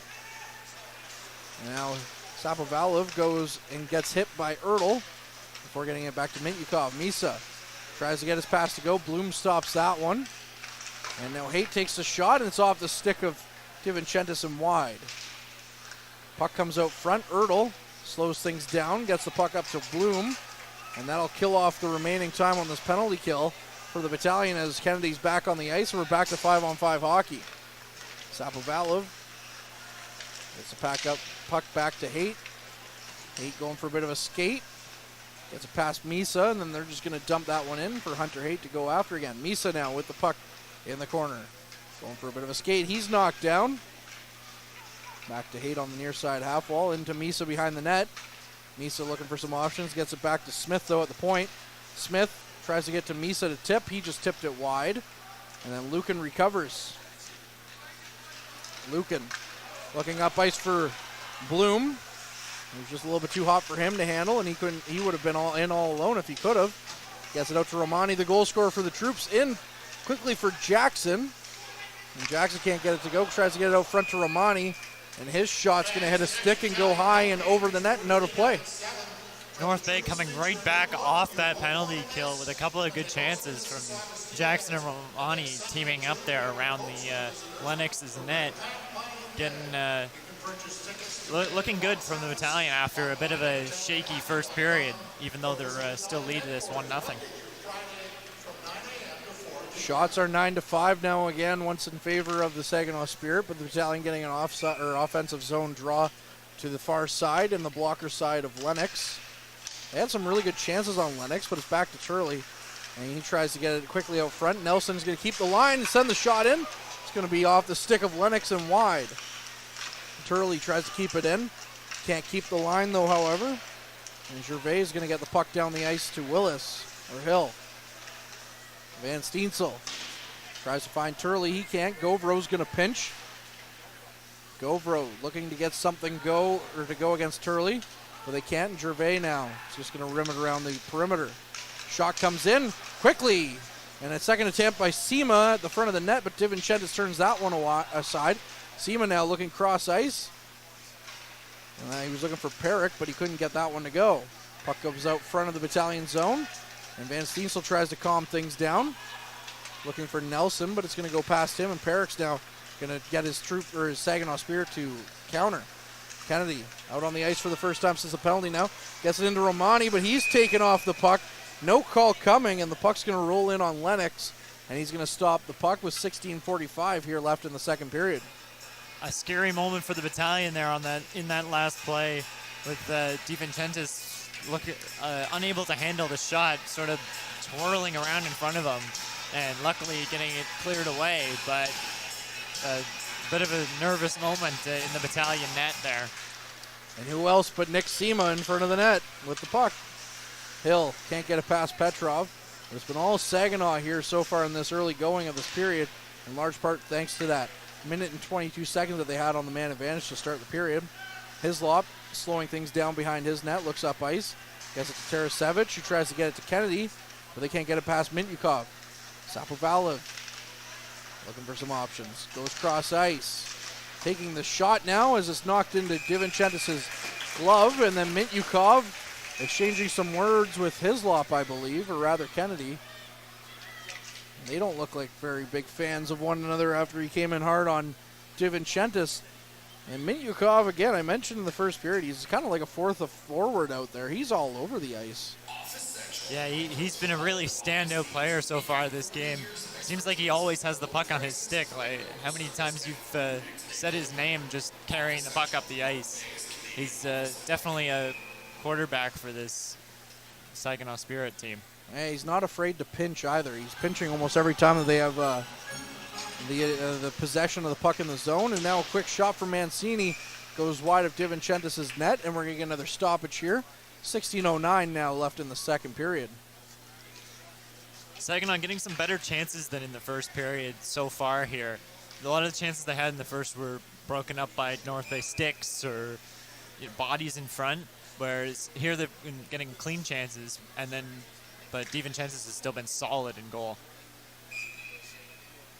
Sapovalov being shown the gate from the face-off dot. And the Battalion win it back for Hislop. He tries to get it up to Tarian. And then we're going to get a delayed penalty here as Lennox is going to stop that one. We're going to get a high sticking call here. Just unclear as to who it's against. As it looks like it's going to be Saginaw getting the high sticking call. And that'll be Roberto Mancini going back to the box for the second time this game. Yeah, Mancini coming into this game with 34 penalty minutes on the year. Only surpassed by the North Bay Battalion's Cam Gauvreau, who came into the team with over 40 penalty minutes and then has added even more since. But he's Mancini taking his second one of this afternoon. So we'll have to see if the Battalion are going to be able to get something going here on the power play. Nelson goes to Petrov. Petrov can't get that one to go. He gets it back at the half wall. Erdl takes the body and gets it back out to Jackson near the point. Jackson up to Bloom. Back to Erdl. Erdl goes cross crease for Petrov. It's back to Nelson at the point. Fans on the shot attempt. Gives it to Jackson. Jackson behind the net to Bloom. Bloom quickly over to Petrov. And Petrov with a great shot, but Lennox with an even better save going across to stop that one. Some really good puck movement there from North Bay that we didn't see in the first couple power plays. They finally got a chance against this really strong Saginaw penalty kill to set up, to move the puck around, and generated a couple of chances. Nelson fanning on the one shot, and then Petrov teeing it up from the face-off dot just there. Yeah, some great puck movement for sure. Bloom with the one-touch pass and everything. Back to Jackson. Nelson at the point. Petrov on the near far side wall. His pass cross ice is disrupted by Lucas. And it's back into the Battalion zone. Minute 10 now on the man advantage. Bloom with the puck. Skates it into the Saginaw zone. And Bloom gets it back to Nelson. Nelson tries to send that one in. Mintyukov stops that one. Petrov quickly cross ice for Bloom, and he fans on the one-timer. Bloom had all of the net to look at. Quickly over to Petrov. Stopped again. Back to Bloom. Bloom can't get it to settle down. And that's two golden chances for Josh Bloom against his former teammate in the span of seconds. And now the puck back down to the Battalion zone. 40 seconds left on the man advantage. Jackson skates it in by himself before turning around, leaves it for Nelson. Nelson for Petrov.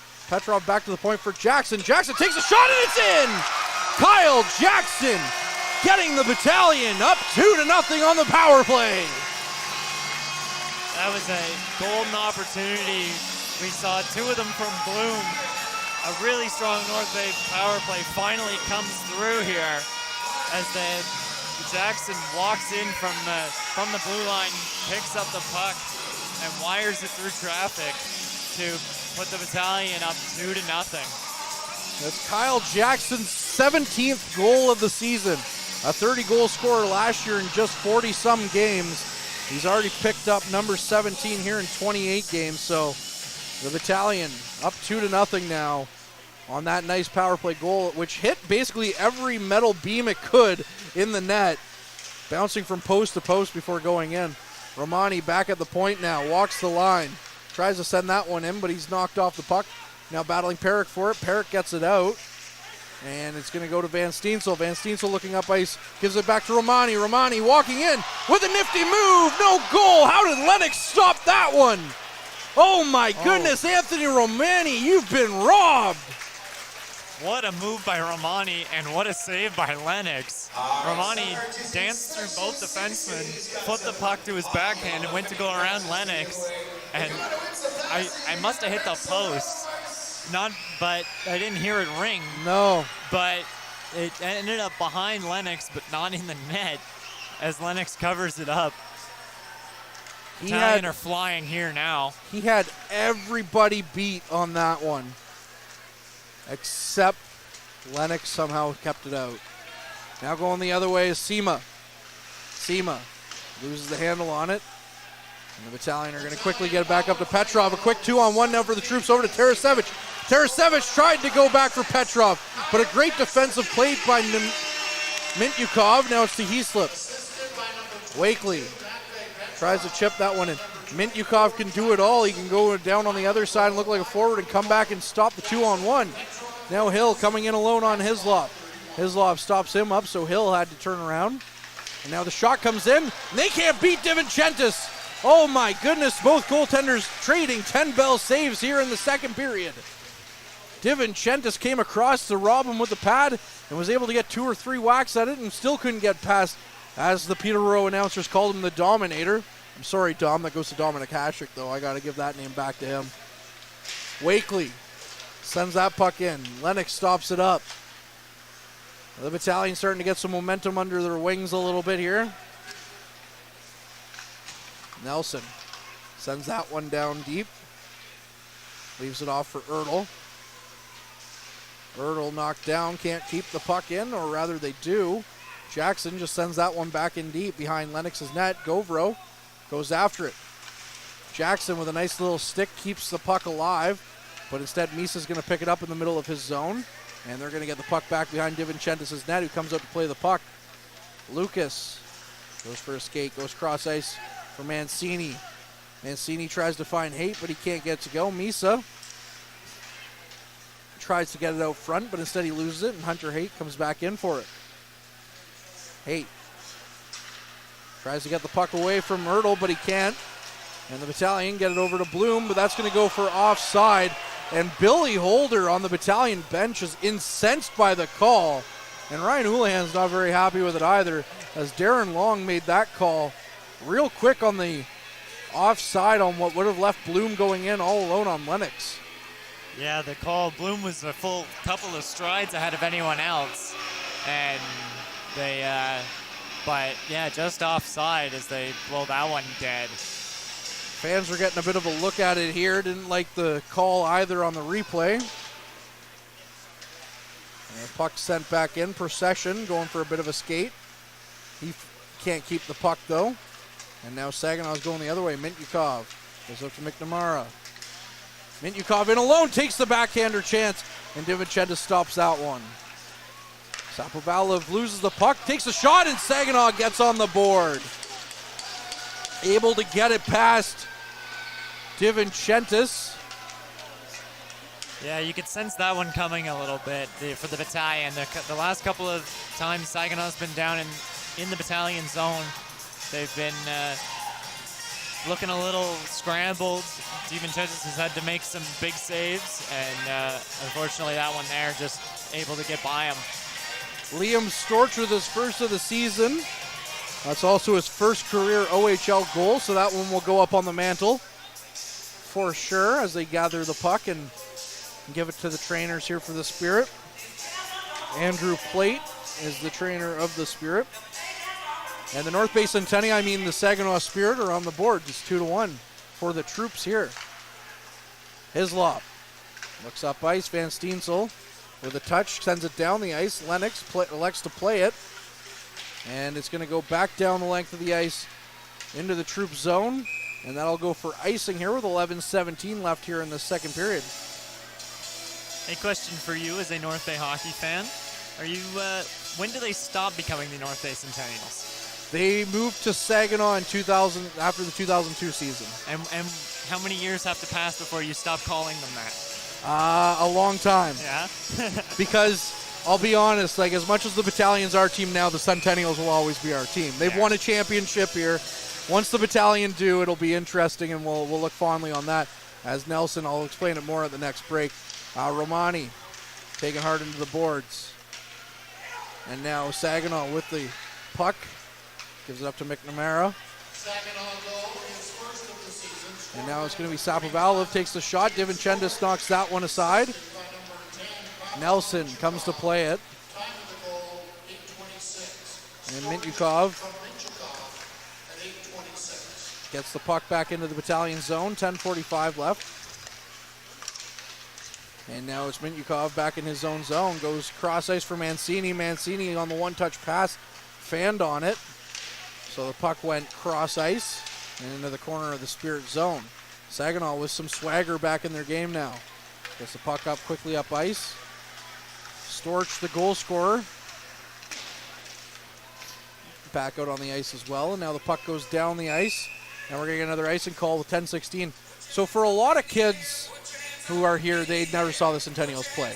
For somebody like Ben, myself, Derek, who got to see the Centennials play, it's, I'm starting to feel a little old saying that, but, the Centennials were here, and even when they had Centennial Night, when the Battalion first came, up on their shoulders, they wore Centennial crests. So, and then they would have Centennial Nights as well, but thanks to some issues off the ice, they're not having those Centennial Nights anymore. But it's just something that the city is going to always hold dearly. And Bert Templeton, as a Spirit player, loses some equipment onto the ice from the bench. Wakely going for the puck, gets the puck back in his own zone, and the Battalion get it out. But Bert Templeton, the coach, who's one of the winningest coaches in OHL history, who won the championship with the Centennials here, his remains are actually at the mausoleum here, even though he went on to have a career elsewhere outside of North Bay afterwards. His wife came back here, and as the puck nearly comes in, and Lennox has to come across and stop that one. And oh my goodness, that almost became a blooper as the puck took a weird bounce and went towards the net. But real quick, so it's his remains are at the mausoleum here, and even though he's left here and coached elsewhere, North Bay held a dear spot in his heart. So it holds a dear spot. The Centennials hold a dear spot with us as well. But with that, that's enough about the Centennials. We're going to go to a quick break, and we'll be back on the other side of this. This period is brought to you by Canada Alumni Perks. Get information on special events and news, or access the alumni job portal. Visit canadacollege.ca/perks for more information. And we got 20 seconds left here on the break, so you know what that means. We're going to be bringing in our buddy Derek Lindeman here onto the broadcast. And Derek, what's going on between the benches now after you've seen a full period and a half? Starting to get a little bit more chirpery down here between the periods. A couple of words being exchanged by Mintioko, and he wanted to check the back of the jersey to see who that number 2 was. He's not out there often, but that's not what the main thing is. It's what's on the ice. That's set up there by Ty Nelson, keeping that puck in at the point, and he put a backhand sauce pass between 2 blue jerseys to find Petrov, who came back to Jackson. Unbelievable, the eyesight that Ty Nelson has from down here on ice level, just unbelievable. This game has some intent. The speed picking up. We're in for a good final second half of this game. And a quick pass or face-off win goes in on Lennox, and he stops it. And Derek, if you're still there, I don't think you are, as it looks like he hung up on us. I was going to ask him about the offside call, but we'll have to ask him about that later, and I'm going to have to reprimand him for that. He's fired. I think he's fired. Anyways, Spirit now send the puck down the ice. And it's going to go into DiVincentis, and he's going to knock it aside. And speaking of number 2 right there, he takes a heavy hit. That's Wyatt Kennedy from Hunter Haight. Back to Gauvreau. Gauvreau goes cross ice to his D partner, and the puck comes out quickly. And almost with the active kick plate here at the Gardens, it almost cost the Battalion as Haight was right there with the net wide open but couldn't get to go. Ertl keeps the puck in, sends the puck in, but it's blocked by Gauvreau. And now Saginaw going the other way. Trying to punch it down. That will go for a glove pass. And we're going to get another stoppage here. 8:50 left in the second. 2-1 the Battalion lead. Yeah, like Derek was saying, we've seen everything in this game. It's the physicality is starting to pick up. The speed is there. The skill you mentioned on that Nelson goal, that kind of vision of Ty Nelson making those passes happen. The power plays have been good. We're in for an exciting second half of this game. Exciting indeed, as coming into the Spirit zone is Van Steensel, but he can't get that one to go, and now going the other way is Gervais. Gervais takes the shot, it's off his stick and goes out of play. And you know what, back to the Centennials for a quick second with Centennials night. Like I mentioned, there's some off-ice issues that have made it so that way they don't have them anymore. But there's really a lot of value to bringing the Centennials logo out on this ice. As the Battalion did it so well, where they would bring back alumni like Nick Kiprios and the players like that. Bill Holder is a Centennials alumni himself. and they would look sharp on those black and gold jerseys, and it really helped put a lot of butts in seats as well. So, but nope, some issues have developed, and now they're not able to do that. But that's above our pay grade, as Paul Christopoulos tries to knock the puck back in, as he's now battling with it in his zone, as Sima and Christopoulos kind of bear hug Sima. And if that's going to be Christopoulos who goes, it looks like Sima has generated 2 penalties. No, Gervais took a high stick in the right in the face-off dot there as they were battling. I the see. Battalion stick came up and on the backhand. Well, it is Christopoulos who is going for 2 minutes. So Saginaw with another golden opportunity here on the man advantage. But if it was, then that would have been Sima who drew 2 penalties now against his former mates. And even though you're not showing up on the score sheet, that's still going to feel good. Yeah, adding some value, like you said, even if he's not on the score sheet. Yeah, exactly. Now we're going to get a quick stoppage here as Lennox has some equipment issues. You always wonder what this does for a team's momentum. You get the penalty kill, or you have the power play start. It hasn't really started yet. They haven't dropped the puck, but you have to just take that extra second to, you can draw something up, or it just halts whatever you had ready to go. Well, we'll see how it affects the Spirit here. As the puck's quickly back to Haight, he gives it to Mintyukov. Misa sends that one in deep before getting the puck back in the near side half wall. Goes cross ice for Haight. Haight takes the shot. It misses everybody and goes wide of the net. And Mintyukov quickly back out front. Misa. And they go cross crease, and oh my goodness, Dom DiVincentis, another 10-bell save. Have your picks from this one, OHL. There's no shortage of save highlights from this game, as Misa carries that one in offside. If we're picking for save of the night, there's at least 3 or 4 of them now in this game that you could choose from. Easily. At both ends, too. Like I said, this game's got everything. The goaltending has been top-notch.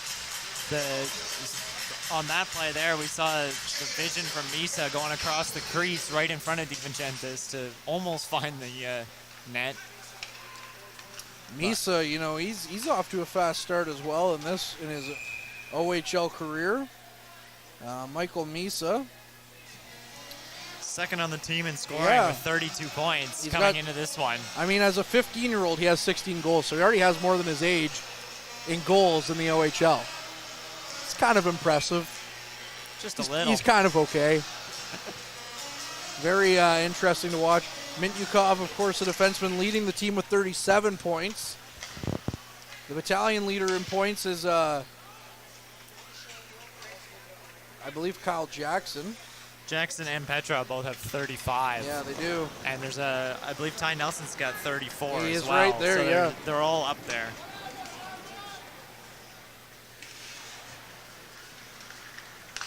Minute left on this power play opportunity. Puck is stripped, though, in the neutral zone. Ertl, but he can't get the pass to go past Mintyukov. Haight now, going the other way. Bloom tries to chip that one out. He can't get it to go, and he keeps having all the struggles in the world trying to get the puck out, but now Kennedy finally does and sends it down the length of the ice. Bloom couldn't get it out of his own zone for the life of him, whether it was hitting a body or a stick. And he had so many great chances, and he was just bad puck luck on that one. 29 seconds left now on the man advantage for the Spirit. Misa can't get it past Kennedy. And now we're going to get the puck back out to the point. Mintyukov with a good keep there, or rather, Perrick. And now they're going to send that one down the length of the ice. Tarasevic was looking to bat it down, but couldn't. Lennox has to come out and play the puck, as Tarasevic was dangerously close to getting past Perrick on that chance. Well, that's going to do it now for the man advantage as Christopoulos steps back out on the ice. The Battalion so far perfect on the penalty kill. Petrov looks up ice, can't get it past Willis. Willis gets it in deep. Well, now it's going to be Mangione. He can't get it to go. Now out to Willis. Willis takes the shot. He had a glorious chance there on DiVincentis, but he just hit the blocker of DiVincentis and it went high over the net. Hislop goes cross ice. Nelson settles it down, then sends it in deep. Lennox knocks that one down with a glove and then leaves it for Smith. Back Back up to Mangione. Now it would have gone for icing, but Christopoulos beats it out. And gets the puck back around behind his net. Romani, one of the goal scorers for the Troops, waited up for that one, but Willis picks it up instead. Christopoulos battles for it on the far side wall. And now that's going to hit a body of Romani, and it's going to go down into the Spirit zone. Romani battling with Gauvreau. Stops up. Gauvreau battling him hard. Gets the puck off his stick. It's going to get up to Gervais. And Gervais tries to dump it in, but Romani's going to pick it up. Gervais is going to chase after him, the two number 15s. And they're going to get up to Jackson. And Jackson sends it back to Romani before sending it across ice to Braden Turley. Turley with his chip pass looking for Petrov. Way out of his reach. And now Romani's going to go after it. And we're going to get a too many men on the ice call here, I believe, against the Troops. Which, again, if you're the Battalion, not going to be very happy about that one. No, Battalion mid-change there as the puck just squirts out. Petrov looking for a pass, and then when it was out of his reach, jumped onto the bench and started the change, and the puck comes back out. They getting that too many men call. The Battalion's still deciding who they're not going to need for the next 2 minutes. So they're sending Petrov, the original offender, even though it was Romani who picked up the puck. So the Battalion going to be shorthanded again for another 2 minutes here. And we'll see if they're able to keep Saginaw off the board again on the power play. As Mityukov, they get it quickly in and they can't get anything to go. Sapovalov couldn't get anything to go. He was wide open. Now Misa on the near side wall loses it, and Arnsby's just going to send it down the length of the ice. Minute 40 left on the man advantage. Mityukov goes after it, picks it up. 4 minutes left in this second period as well. Troops lead 2-1. Misa goes cross ice for Haight. Haight carries it in, can't get it past the stick of Lukin, and Lukin turns around and sends it out, but it doesn't get past the neutral zone as Saginaw stops that one up. Misa battling with Van Steensel, can't get it past him. Mityukov now. There's cross ice. Lucas loses it, and Arnsby's going to send it around to Christopoulos. Christopoulos, just like a pinball, is going to send that one down the length of the ice. Kill some more time. A minute left on the too many men on the ice penalty against the Troops. Lucas tries to skate past Erdl. Erdl tripped up as he went after that one, and now he's hurt. No call coming there once again. Erdl gets back into the play, limping, instead of going off for a change, even though he's right in front of the bench. And the Battalion bench, once again, not happy with that one. You got to think they're going to definitely not be happy with the officiating after this one, just some of the reactions you've seen down on the bench. Puck goes around the Battalion zone. Smith keeps it in. Well, Mangione is tripped up, and guess what? A penalty is going to come against the Battalion. And now the Battalion are going to be having to defend 5-on-3 for the next 28 seconds. And you know what? Daryl Sutter the other day made a comment about how penalties go for Toronto. I'm starting to feel like penalties go against the Battalion here. Something's happening here. Yeah, they've had quite a few go against them tonight. The Erdl collision there in front of the bench looked like Erdl was heading to the bench and just got tangled up, almost went knee on knee with a Spirit player. Yeah. And then, like you said, got up kind of hurt, but came back into the play, and unfortunately fighting for it, the Battalion take another penalty. Mityukov with the shot, and they tie it. Congratulations, OHL officiating 1, Saginaw 1, North Bay 2. What a joke. Saginaw scoring on the 5-on-3, so that'll kill off 18 seconds of the bench minor for the Troops. Ty Nelson will still be in the box for a minute 50. It's a tied hockey game. Less than 3 minutes left to play of the second period. North Bay crowd giving it to the officiating as well as that one. And unfortunately for the Troops, you mentioned that coming with 20 seconds left still in that first penalty, so you've still got a minute 50 on the power play for Saginaw. Well, if this was 20 years ago, it would be 2-2 North Bay Centennials with the Brampton Battalion. But here we are with the Saginaw. Hey, you know what? I'll stop calling them the North Bay Centennials when other play-by-play guys stop calling the Battalion the Brampton Battalion. How about that? because they still do it everywhere you go. You hear it on TV. So the Centennials with the puck in their zone, or rather the Spirit. They turn around. Mangione still in the man advantage with 1:26 left here. And Lucan stands up his man at the blue line and gets the crowd back into it. No penalty coming on that one. And the puck's back out to the point for Perrick. And now another shot goes wide of the net. Perrick keeps it in. And Willis battling behind the net. Smith loses the handle on it, and Van Steensel's going to go for a bit of a skate. Takes it down into the Spirit zone. He's tripped up, and oh my goodness, Saginaw's going to the box. There we go. The Battalion getting one back here as Van Steensel coming in one-on-one gets tripped up, and the Lucan with a solid hit at the blue line, getting that North Bay crowd back into it. I wouldn't even consider a penalty there. That was just stood a guy up at the blue line. Well, with the way they've been calling this game, any collision could be a penalty. So the Battalion will be 4-on-4 for 54 seconds. And, they're 3-0-0, the Battalion, when tied after second, 2 periods. But they're 15-0-1 when they lead after 40 minutes, but 1-8 when they're trailing. So the Battalion really looking for an important goal here as Jackson carries it out front. Can't get it to go. Haight goes for a skate. If I was a poet, that's what I would use. Haight now through the neutral zone. Leaves it back for Lucas. Looking for Haight, can't get it to go. And now Haight keeps going around the Battalion zone. Just playing keep away. And now Jackson looking for some options. But he can't go down the ice as he couldn't get the puck to stop up. Mancini going the other way. Leaves the puck back. And now it's going to be Hislop who picks it up. Hislop behind his net. Gives it up to Kennedy. 6 seconds remain on 4-on-4 hockey. And then the Battalion will have a short 1-minute power play as they quickly change to get that first unit out there. Although Jackson was out there, so he's not going to be out for the first unit right now. Christopoulos stops it up.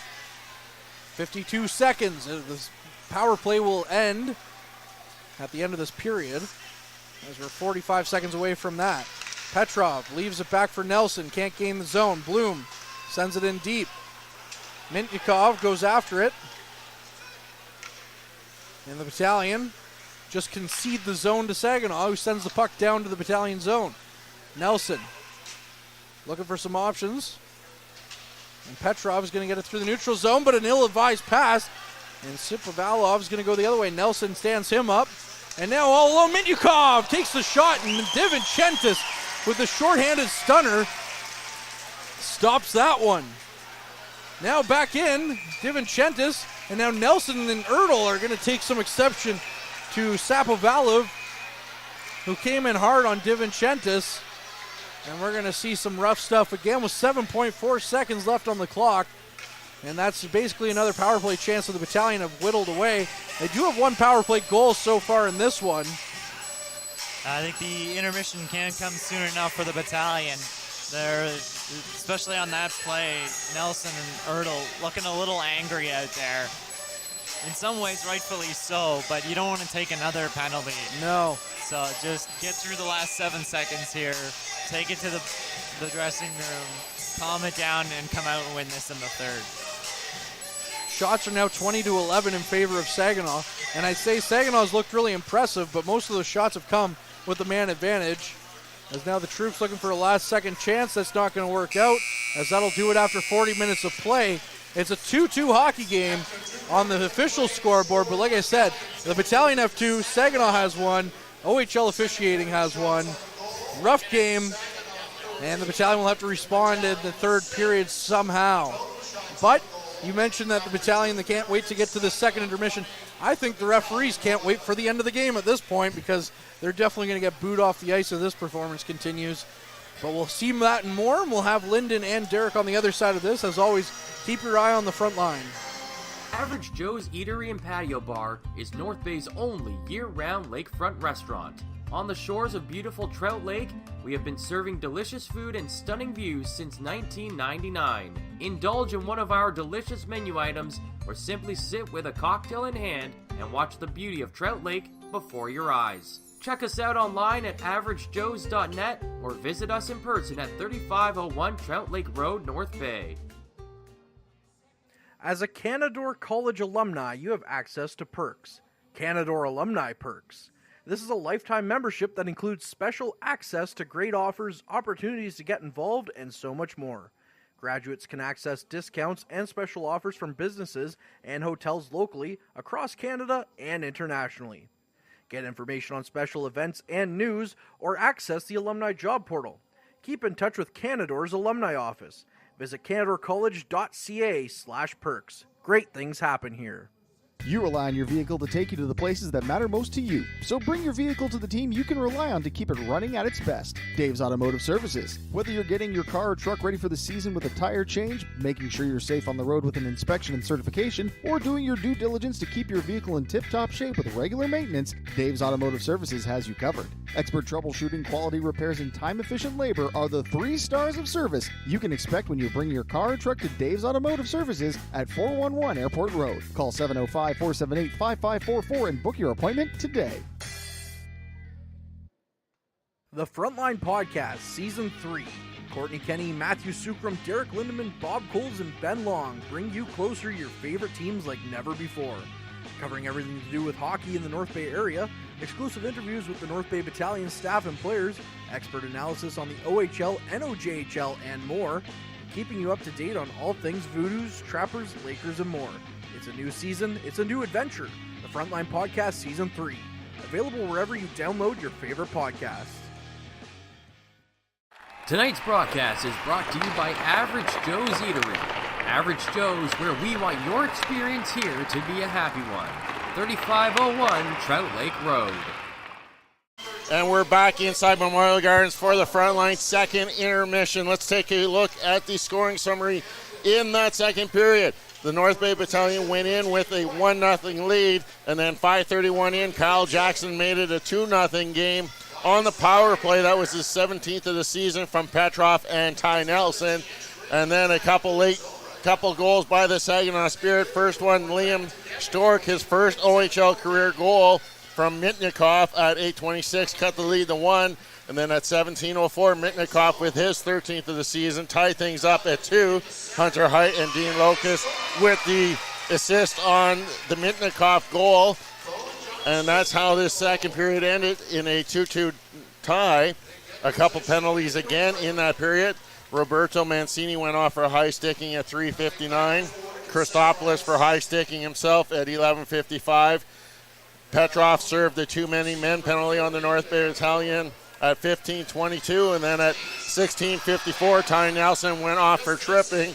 And finally, at the 18-minute mark, Zane Perka went off for tripping, so there's no penalties to carry over into the third period.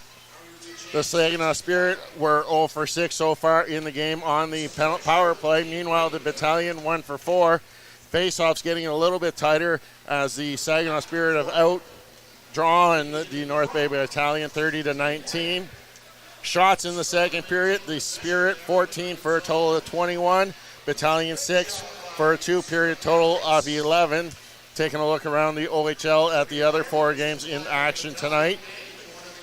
3 of them are already through 2 periods of play, as in Guelph. The Storm are trailing the 67s 4-1.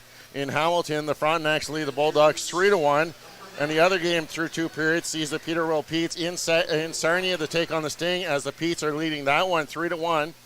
And in Owen Sound, with 5 minutes left in the second, the Sioux Greyhounds lead the attack 4-1. And then the regular 6:05 start in Oshawa tonight sees the Generals hosting the Barrie Colts. And earlier this week, we had quite a different feature on the Frontline Podcast, as for the 100th episode, Ty Nelson jumped in on the hot seat to serve as a special guest host, and sitting down with him was Dom DeVincentis, and they got really off a topic as they talked about everything from video games even to some hockey. Not much hockey, but it was quite to listen to, and here's a little snippet of those two getting together to talk on the Frontline Podcast. Okay, who's the best dancer on the team?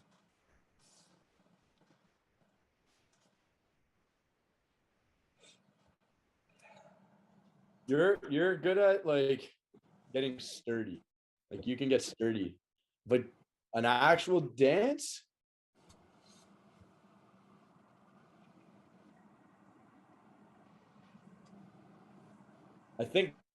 Pretty sure Lukey has some moves under his belt. Yeah, he does. I agree. I think Ertz could definitely. Ertz can definitely go for it too. Yeah, He can move those hips. Lukey and Ertz, I would say. Yeah, they're really good at moving their hips. They can. He's just a robot, so I'd say he's good. He could do the robot pretty good. Okay, this is just a common goalie question here.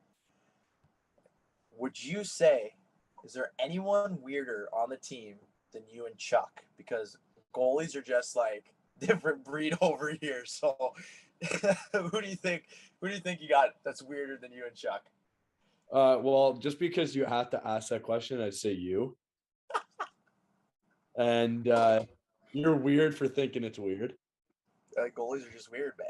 And who else is weird? Oh, that's a good one. I feel bad for throwing guys under the bus here. Okay, maybe not weird. Who's I don't want to say weird. That's not nice. Who's unique in their own ways? Cool. Ertz. Kenny. Turles. Oh, yeah, all the boys. Paul. Yeah, Paulie. Yeah, you like Hissy that. for sure. Hissy for sure. Yeah, we love the boys. No, we love the boys are all beauties. I wouldn't say anyone's weird. Everyone has their own kind of structure to the way they need to focus on hockey, and if it's working, it's obviously working for us. Nice, good weekend we had, and a couple more to come. See, that's a good way to rebound out of a tough situation. So I'll give you credit on that one.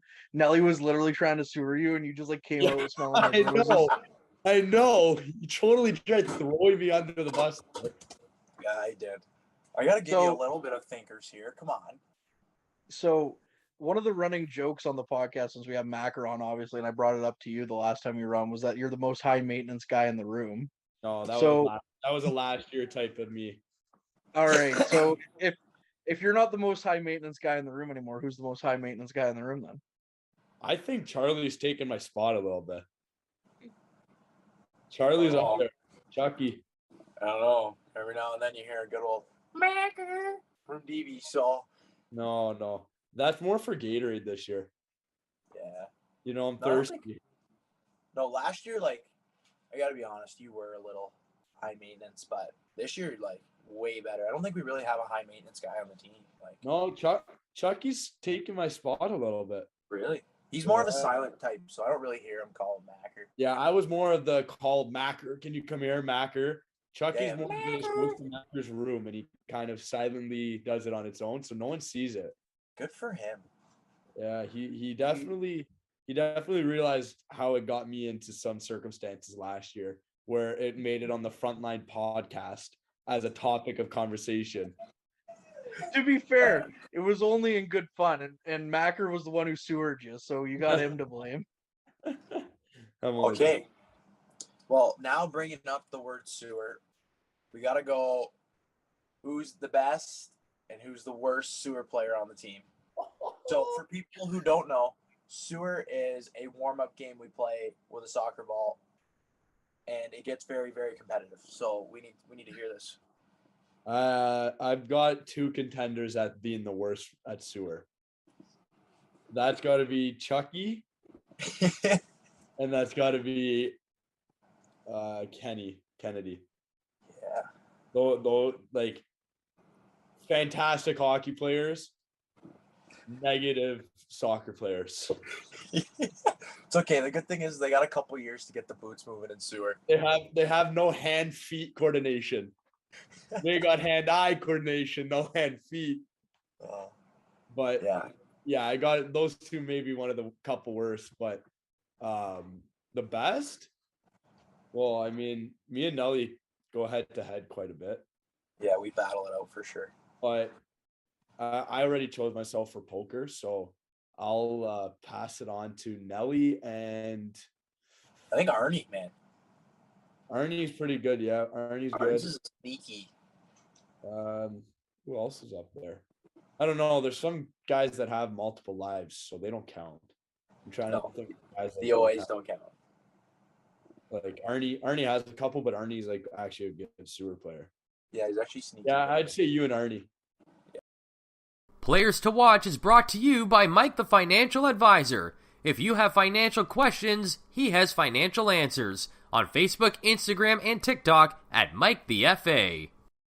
Recapping the Players to Watch brought to you by Mike the Financial Advisor. Starting with the Saginaw Spirit, Nick Sima still a -1, 2 shots on goal through 2 periods of play, and turning to the Josh Bloom of the North Bay Battalion. Still held off the score sheet, only one shot to speak of. And then the other 2 players in that trade involved Cam Gauvreau, still not getting much ice time, and Braden Hislop with the 1 penalty to start the game. So not really anyone getting anything done against their former teams. A lot of action, though, down between the benches. You get to see it. And that pass by Ty Nelson, that backhand sauce on the power play to set up that goal. Wow, was that ever sweet. Yeah, that was a spectacular goal.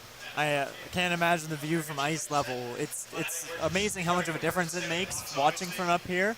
Because I find higher up you are, the more of a tic-tac-toe you can see. But almost like X's and O's on the whiteboard. But down at ice level, that's a completely different view.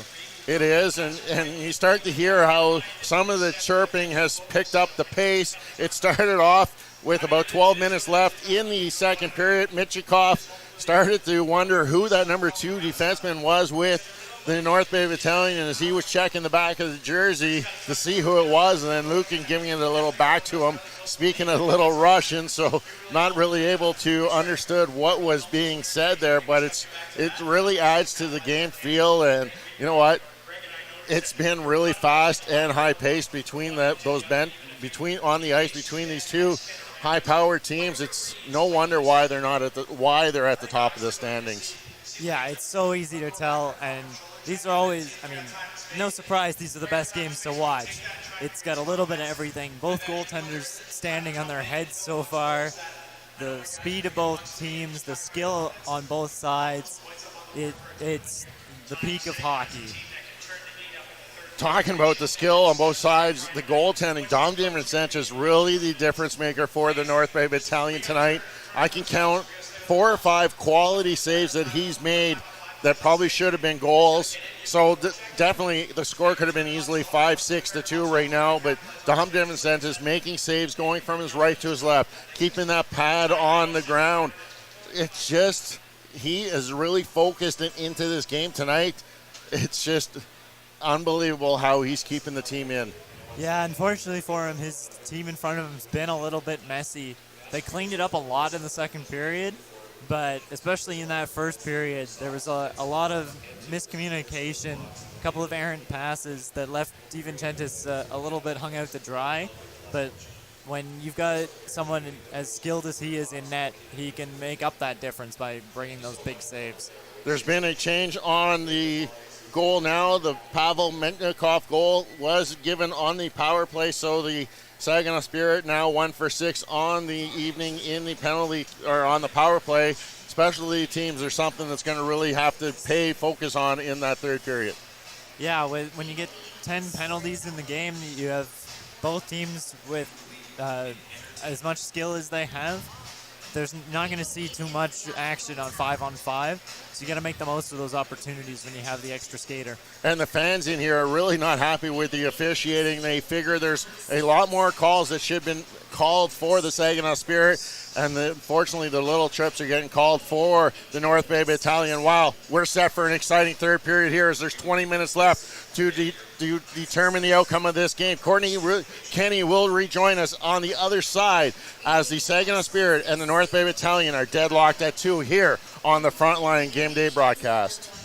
Meals are a special time for families to gather, share their day, and spend quality time together. Those dinners are made extra special when you add tropical produce found in the markets and grocery stores that carry La Huerta imports. La Huerta knows the importance of family, so they know which quality products make the best quality meals for your customers, whether it be Mexican Hass avocados, Brazilian figs, Ecuadorian red dragon fruit, or something just as exotic and special. To get your supply of the best tropical produce at competitive prices with brands buyers trust, contact La Huerta Imports at 705-752-1478. Community engagement is one of our core focuses at McDonald's. The key is finding the right people who are passionate about the same things we are, helping kids be kids. McDonald's proudly supports local organizations such as the North Bay Regional Health Center Foundation, Big Brothers Big Sisters, One Kids Place, the Children's Aid Society, and Ronald McDonald House Charities. Stop by McDonald's on 1500 Fisher Street, North Bay to see how we can serve you and the community every day. Hey there, I'm Mike the Financial Advisor. When you strip it down to its core and you take away all the industry jargon, I help people solve financial concerns. So if you're concerned that you'll never save enough to retire comfortably, or that your kid is going to graduate post-secondary $40,000 in debt, or maybe even that life is going to take a really unfortunate sideways turn and somebody is going to have to open a GoFundMe page for you and your family, I can help you prevent all of those things from happening. If you want to see how, you can find me on Facebook, Instagram, and TikTok. Just do a search for Mike the Financial Advisor. You should find me.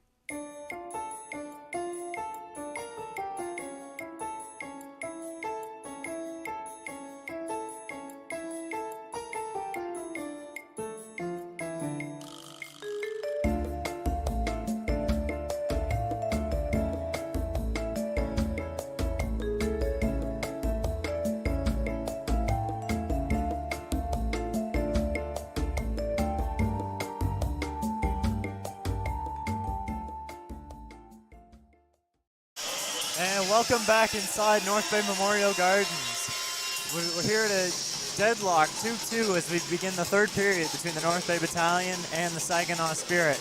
I'm Lyndon Hokamp, and I'm joined by Courtney Kenny. And Courtney, what are we expecting in the third period here? Well, so far history's on the Battalion side as they're 3-0-0 and tied after the end of 40 minutes of play, and that's exactly where they are right now in this 2-2 hockey game. We'll see if the referees can up their game here a little bit in this third period or not. And we'll see if the Battalion are able to elevate their game as well. But another thing, too, the Battalion are looking for their first win against the Spirit since the 2017-18 season when they went 1-1 against the Spirit. So the Battalion looking to put to rest some recent history of not playing well against the Spirit, although they haven't played the Spirit in 2 years. As the Spirit come in with a quick chance, and that's Cam Gauvreau getting the shot. But to be fair, they didn't play each other in the last 2 seasons because of the COVID-19 pandemic. So yeah, I was just going to say that. The Western Conference not traveling out this way too often. A lot of these teams you don't see in North Bay, like a Saginaw, or we saw the Sioux on Thursday. Puck one back to Mintyukov, over to Mancini. Mancini takes a shot. DiVincentis kicks that one away. Hislop tries to knock that one out of the zone, but he leaves it for Van Steensel. Van Steensel runs into Mintyukov, who knocks him down. And we've heard from Derek that Mintyukov's getting a little bit testy down there with some Battalion players, so we'll see how that works out, as Romani had a great chance in the second period to put the Battalion up 3-1 at the time. Or rather 3-0. Lucan now going for a skate. Looks for some options, can't get it to go, and now Sima and Hill go down on a makeshift 2-on-1. Van Steesel's back quickly to negate that, and Hill skates it around behind his net. Hill behind, leaves it for Wakely. Wakely tries to get it up to Van Steensel, but instead Van Steensel is just going to skate that through the neutral zone and chip it down the ice. Historically, the Battalion have gone 19 wins, 21 losses, 1 tie, and 3 extra time losses against the Saginaw Spirit / North Bay Centennials franchise. So, there, when they put it in there as well, Saginaw Spirit, North Bay Centennials. So there we go again. Even the OHL still continuing with the OHL stuff, or with the Centennial stuff from years ago. Petrov picking up in his own zone. Skates the puck down the ice. Looks to come in on Lennox. Tries to get it to go, but just a little bit too strong on the backhand. And he sends the puck through the crease to nobody. Going down the ice now. And that's Storch who scored the first goal here for the Spirit. And DiVincentis stops that one up and keeps that one tied. We're just over 2 minutes played here in the second or third period. Yeah, we've seen a lot calmer than we saw at the end of the second period there. It was starting to get a little bit messy, and both teams taking the intermission to settle it down a little bit. And we've seen, you mentioned Minyakov there, getting a couple of looks from Battalion players, trying to drop an extra shoulder into him after we've seen in the first two periods. We'll have to see if that continues. Apparently him and Mr. Alex Lukin are exchanging pleasantries. Derek's learning his share of Russian in this game. Bloom goes up ice, gives it to Nelson. Nelson takes the shot. It's off his stick and goes wide. Jackson gets it back to the point for Lukin. Lukin skates it in looking for a chip or a tip by Jackson, but instead it gets to Lennox, who kicks it into the meshing behind his net. Seeing the player everyone's been watching is 15-year-old Michael Misa. I've lost track of him a number of times during this game. He seems to be out there, and I said that to Derek in the first intermission, that he seems to just be lurking around the ice. So see what he can make a difference here in the third period. He's definitely well accustomed to this league already as a 15-year-old, and he's out there right now. Lucas sends it in, and it's out front to Misa. And DiVincentis knocks that one away, and then the puck sat there in the blue paint for a little bit before Bloom was able to get it away from the net. Bloom now, who's been hot since joining the Battalion in the trade from the Spirit. Loses the puck, and now Misa with it in the neutral zone. Misa tries to get it past Nelson, but he can't. Finally gets it into Lucas. Hislop knocks it past Hunter Haight. And Procession now on the far side wall.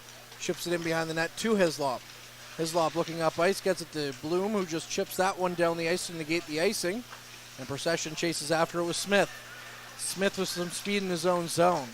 He's going to take it for a skate. Tries to chip it over. Mangione. And now going the other way back into the Spirit zone. And the Spirit will have to regroup. Procession keeps it in. Gets it over to Podolou.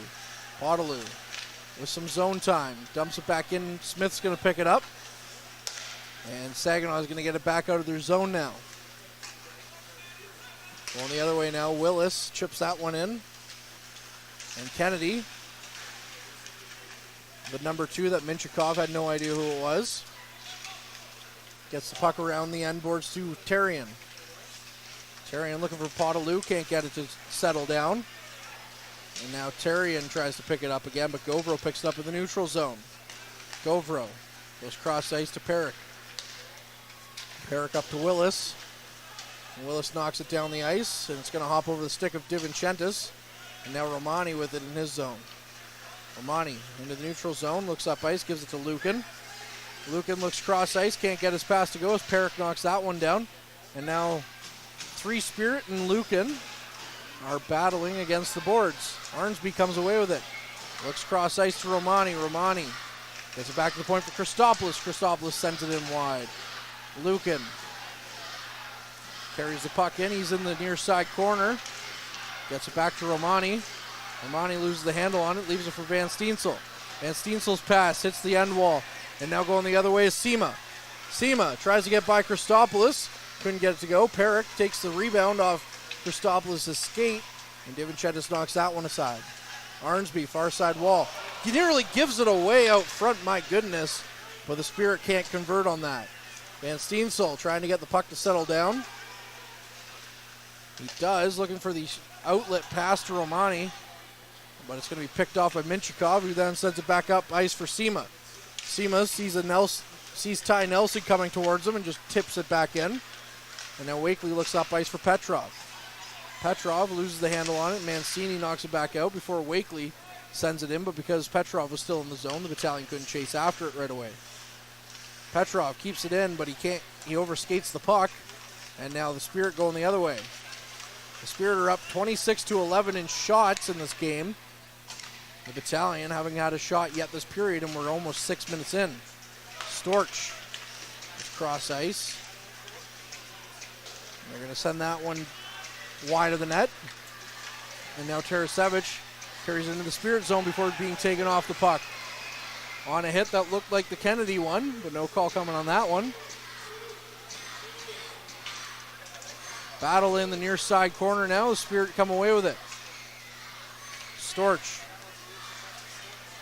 As now Tarasevic is slow to get back up. Back to the Spirit, whose shot attempt couldn't go anywhere, and Nelson blocked that one. And now he goes for a skate.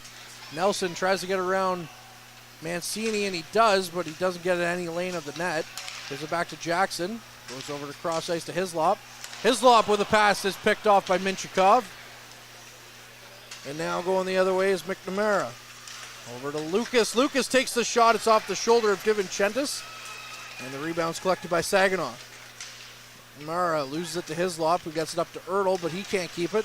As Minchikov tries to go cross ice, but he loses his pass. And now Bloom couldn't get it as it was in his feet. And Haight picks it up and goes for a skate back in his zone. The Battalion on their heels here, but not many shots at the same time coming from the Spirit. But it's been all Saginaw this period.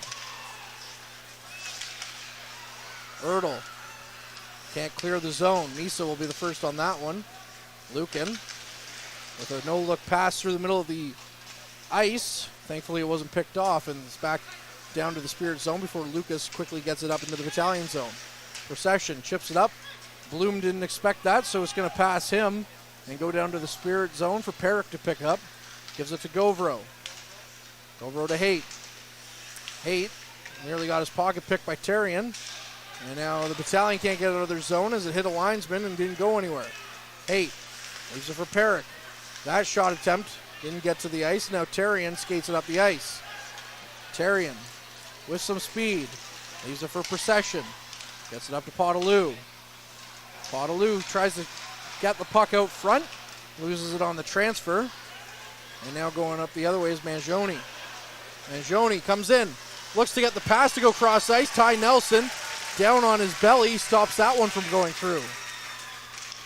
Romani kicks it back to Nelson. And they say he can't play defense. Gets it back to behind the net. Mangione picks it up. Back to the point for Saginaw, who sends it behind the net. Arnsby with the body. And a quick one-touch pass by Romani. Gets it to Terrien, who knocks it down the ice. Battalion making a quick change here. Arnsby tries to pick it up in the middle of the ice. 11 minutes to go here in this third period. The Battalion still looking for their first shot on the period. Leaves it for Van Steensel. It's reminding me like a Leafs game. Usually whenever I watch, the Leafs can't get a shot in the third period either. Romani takes the shot, finally. Over 9 minutes gone in this period. They get their first shot of the period, and we're still tied at 2. Yeah, you said it a couple of times there. That Battalion looking like they're on the back foot a little bit. They're still the team we know. They're still playing hard, just in their own end. They're still looking for that extra gear on offense. Maybe looking for something here off the offensive draw. Arnsby tries to win it. He does. Wins it back to the point. Hislop picks that one up. Sends it back, and the quick pass back to Romani. Sends that one down the length of the ice. Divinchentis out to play it. Leaves it up for Nelson. Nelson, who I'm sure we're going to see a steady diet of here in the second half of this period, goes for a skate. And he tries to pass it out front. And no Battalion player could get to it. Nelson sends it back behind the net. Romani picks it up on the near side half wall, then leaves it for Hislop. Hislop pushes over Sima. And now Hill's going to pick it up on the far side corner. Minchikov way out of his zone, gets the puck up to Sima. Back to Minchikov. Minchikov loses it. Sima almost got it. He would have been all alone in front of the net. And the shot comes in from the point. And now it's going to go for a foot race with Tarasevic. Tarasevic couldn't get it to go, but Wakely quickly picks it up. Wakely skates into the slot. Takes the shot. He scores! Dallin Wakely's going to forget the first period. And he's going to get the game go-ahead goal here in the third period. 3-2 Battalion. That is a huge goal for the Battalion. coming out of the gates a little slow. Struggling to piece things together here, but it doesn't matter if you're up 3-2 with just under half the period to play. Wakely's 16th of the season. He had 20 all of last year as a rookie. My goodness, Dallin Wakely might hit 20 before Christmas. Oh my.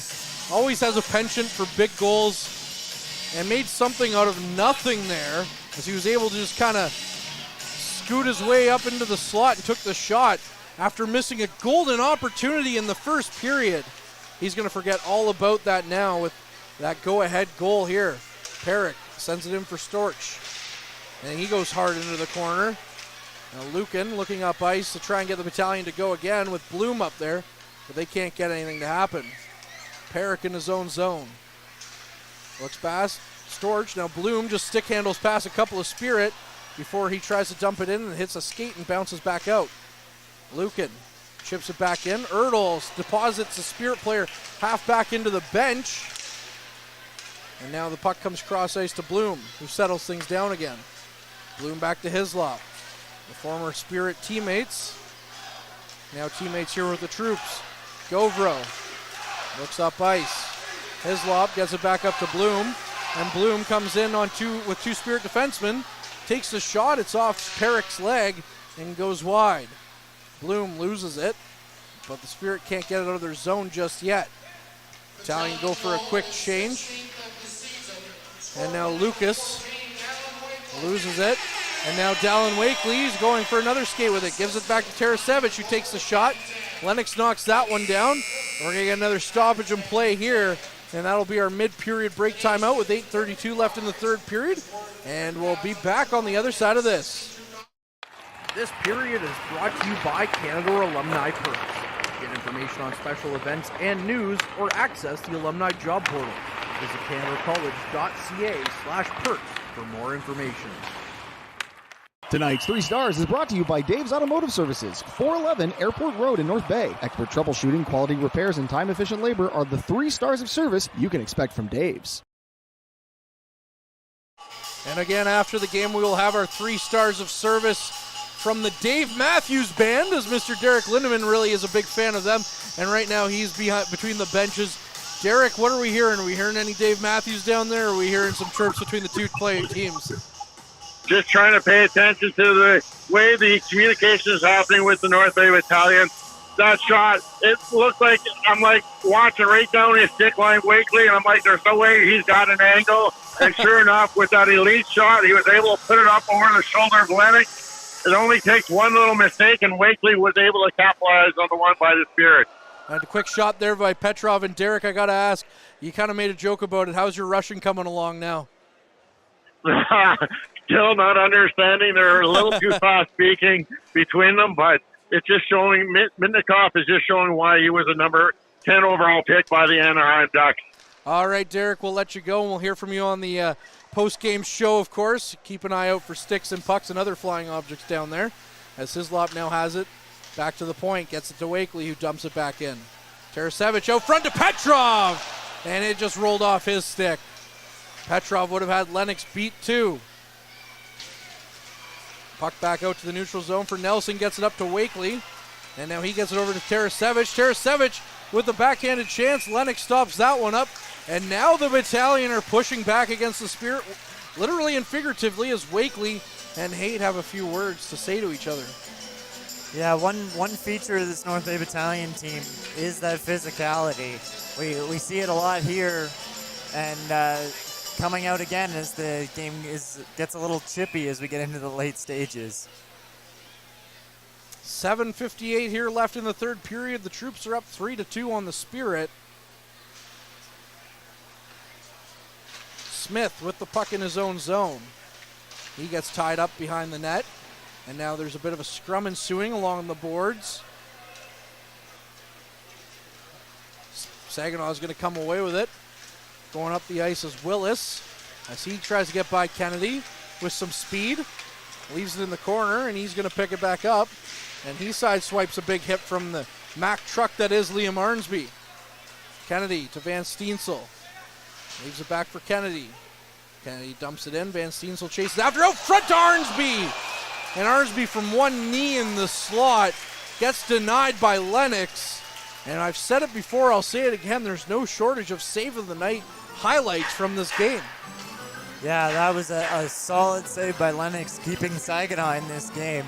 I think if that goes in, that blows this game wide open for the Battalion. So a key save from Lennox there. 7:21 left, the Battalion almost making it 4-2. Back to Nelson with the one-timer, and his shot is off a body and goes out of play. Another quick stop here. 28-17 are the shots in favor of the Spirit. Although, as we've argued before, a lot of that is because they basically had a steady stream of Battalion players going to the box in that second period. Jackson wins the draw back, and a quick little move by Bloom. Tries to get it to go, and then Ertl gets the rebound. Justin Ertl gets the Battalion up 4-2 on his 10th of the season, assisted by the former Saginaw captain, Josh Bloom. That's, unfortunately for Lennox, coming off that one big save on the last whistle. He just can't handle that one there. It bounces off a couple of skates in front, and Ertl finds it in just outside the blue paint to flip it home. And for Josh Bloom, the assist against his former team breaks a bit of a unlucky night for him, where he's had a couple of good opportunities that he hasn't been able to capitalize on. And he takes an unfortunate penalty, but finds one there to get the Battalion up by 2. Josh Bloom started all that off the faceoff with some nice mitts. And now out front to Minchikov, who takes the shot. DiVincentis kicks that one away. He had a wide open lane to the net. Ertl sends it down off the kick plate. Bloom comes out, takes the shot. And his shot is well high and well over the net and out of play. As now the Battalion, once again, if they weren't getting momentum before, they've certainly picked up some now. And again, just Josh Bloom with those silky smooth hands off that face-off, really starting all of that. And Justin Ertl at the right place at the right time to bury that one to give the Battalion the 4-2 lead. Yeah, Ertl, a guy not liked by other teams very much. We saw him getting involved in some activity with Spirit players there, so we'll see if this goal by him changes any of that. Hislop gives it up to Lukin. Lukin can't get it to go, though, however, and it's back to Hislop in the neutral zone.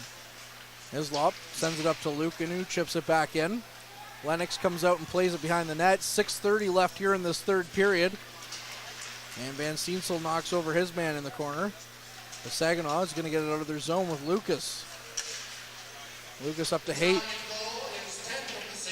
Hunter Haight's been on this end of things before with the Battalion, the former Barrie Colt. And Lukin gets it back up to Hislop. Hislop, his pass is going to be chipped off of Van Steensel's stick, so no icing. Mancini up to Storch. Storch, who got his first OHL goal here earlier this game, gets the puck down deep into the Battalion zone, but Christopoulos sends it back up to the top of the point where Petrov knocks it out. Storch brings it back in, leaves it back for Willis. He goes cross ice to Minchikov, and a nice kick save by DiVincentis, who's had his work cut out for him here in this game. Now back into the zone for the Spirit. They're trying to muscle their way to the front of the net. Minchikov now arguing his case after the whistle that he was hooked up or something in front of the net, but he did get a shot away, and DiVincentis knocks that one down. So, yeah, you mentioned DiVincentis having his work cut out for him.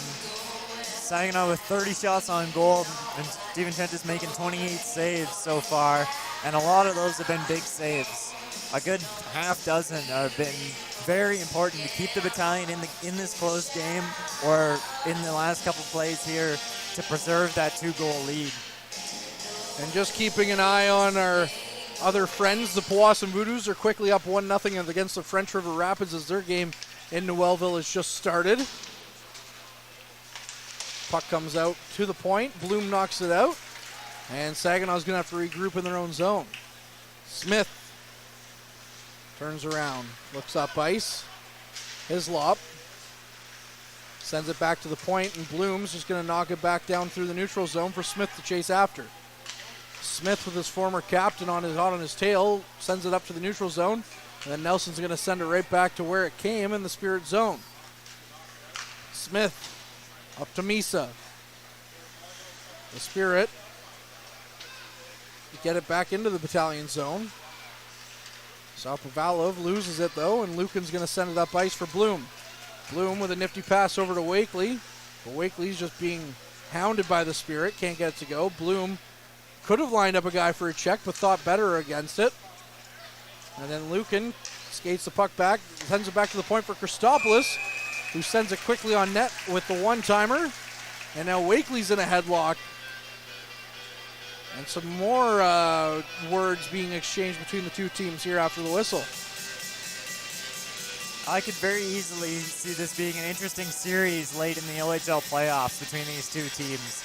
They're both very strong teams, and bringing all aspects of the game, and the physical edge showing here tonight for sure.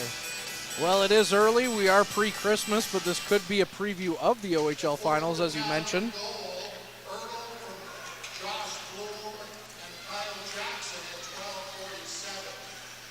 Back to Petrov. Petrov chips it back down in. And now it's going to go Perrick, who's going to send it across ice for Mancini. And then they try to get out of their zone, and they do. 4 minutes left. The Battalion lead 4-2. We'll keep an eye on Lennox to see when and if he's taken out of the net. Hill and Christopoulos battling in the Battalion zone in the near side corner. And Christopoulos sends it in, or back to the near side wall for Wakely to chase after. Wakely chips it off the glass and out. And Minchikov sends it back for Haight. Haight picking it up in the neutral zone, leaves it for Hill. Gets it into Haight again. And then Haight tries to get it back to the point, but Petrov, with a diving effort, is going to get it over to Romani. Romani with the shot, it goes wide of the net. Oh, he would have made Minchikov look silly on that one from the diving play by Petrov. Minchikov now skates it into the Battalion zone. Tries to get it to Haight, but Arnsby's first on it. Kennedy battling for it too as well, but he leaves it for Arnsby. Arnsby tries to get it to Nelson, and then Nelson just chips it up and out of the Battalion zone. The net is finally pulled for the Spirit with 3 minutes left, and now we're down into the Spirit zone. Van Steensel and Romani battling for it in the near side corner. 4 Spirits for 1 Battalion. And now Saginaw comes away with it. Haight up ice to Misa. Misa to Lucas. Chips it back in for Misa. 6-on-5 for the Spirit. 2.5 minutes to go. Minchikov gets it back in. Now we're going to get a delayed penalty now against the Battalion as Arnsby took down his man, McNamara. And you know Arnsby's going to argue that one. Yeah, Arnsby not looking impressed with that call at all. The calling the cross-check there, but definitely catching the back of the Saginaw Spirit player right at the center of the ice, pretty much on that, just inside the blue line. Well, on the bright side for the Troops now, as we're going to get a timeout here. With the goalie pulled, you can at least just dump it from your own ice as many times as you want and try and get it into that empty net. Yeah, free shots on the empty net here for 2 minutes for the Battalion. I guess not quite 2 minutes, but time left. But we'll, yeah, like you said, free reign for the Battalion, and might end up scoring one here almost by accident, just trying to dump the puck down the ice. But for the Spirit, they will have 6 skaters on. So a 6-on-4, playing like a very congested 5-on-3, which we saw them score on the 5-on-3 already. Yeah, the Spirit had, coming into this one, the league's best, or the second best power play. And they've converted once. The Battalion have converted once themselves, or the 12th ranked power play. And there's 2:26 left in the third period, but for at least, at the most, the next 2 minutes, the Battalion will be shorthanded with a penalty, but they'll be shorthanded afterwards if they don't score an empty netter. As the Battalion win the face-off, and now they just clog things up against the far side boards. Christopoulos tries to kick it out. He's knocked down. 6-on-4. Back to the point. Minchikov looks for an option. Takes the shot. It doesn't get to Divinchentis. Haight comes in. Gets it back to Minchikov. Minchikov goes cross ice to Misa. Back to Haight. Haight looking for a shot out front. It was tipped but didn't get to the net. Battalion looking for possession. McNamara can't get it. Back out to Haight. Haight near side. Shot from a sharp angle is knocked away by Divinchentis. And now a minute 45 left here in this third period. Haight's pass attempt is off the skate of Bloom. And now Christopoulos battling up against the boards. Houlihan looking for a call. Not getting anything. He's just incensed with the refereeing in this one, but the Battalion sent it down the length of the ice. A minute 25 left in the third period. A minute left on the man advantage here for the Spirit. Misa leaves it off for McNamara. Misa's taken off the puck. Back to Haight. Quick in front. Quick out front to Divinchentis. Another great save by the goalie. Knocking the net off. And it looks like they're going to call a penalty. They're going to call it. Wow. Wow. Are you kidding me? Oh my goodness. It looked, I just saw it barely, but it looked like it's going to be a penalty shot. Sorry, not to cut you off, Lyndon, but yeah, that's the rule, isn't it? If you knock the net off, it's a penalty shot. But it looked like Divinchentis bumped it almost off first, and then Lucan gave it a shove to like make sure it was off. And I'm guessing that's what the ref saw. I don't know if he just bumped into it or gave it a shove, but it looked like a very, very awkward play. And we've got a penalty shot, I guess. 4-2 for the Battalion. A minute and 8 seconds left in the third. 42 seconds left on the Arnsby penalty.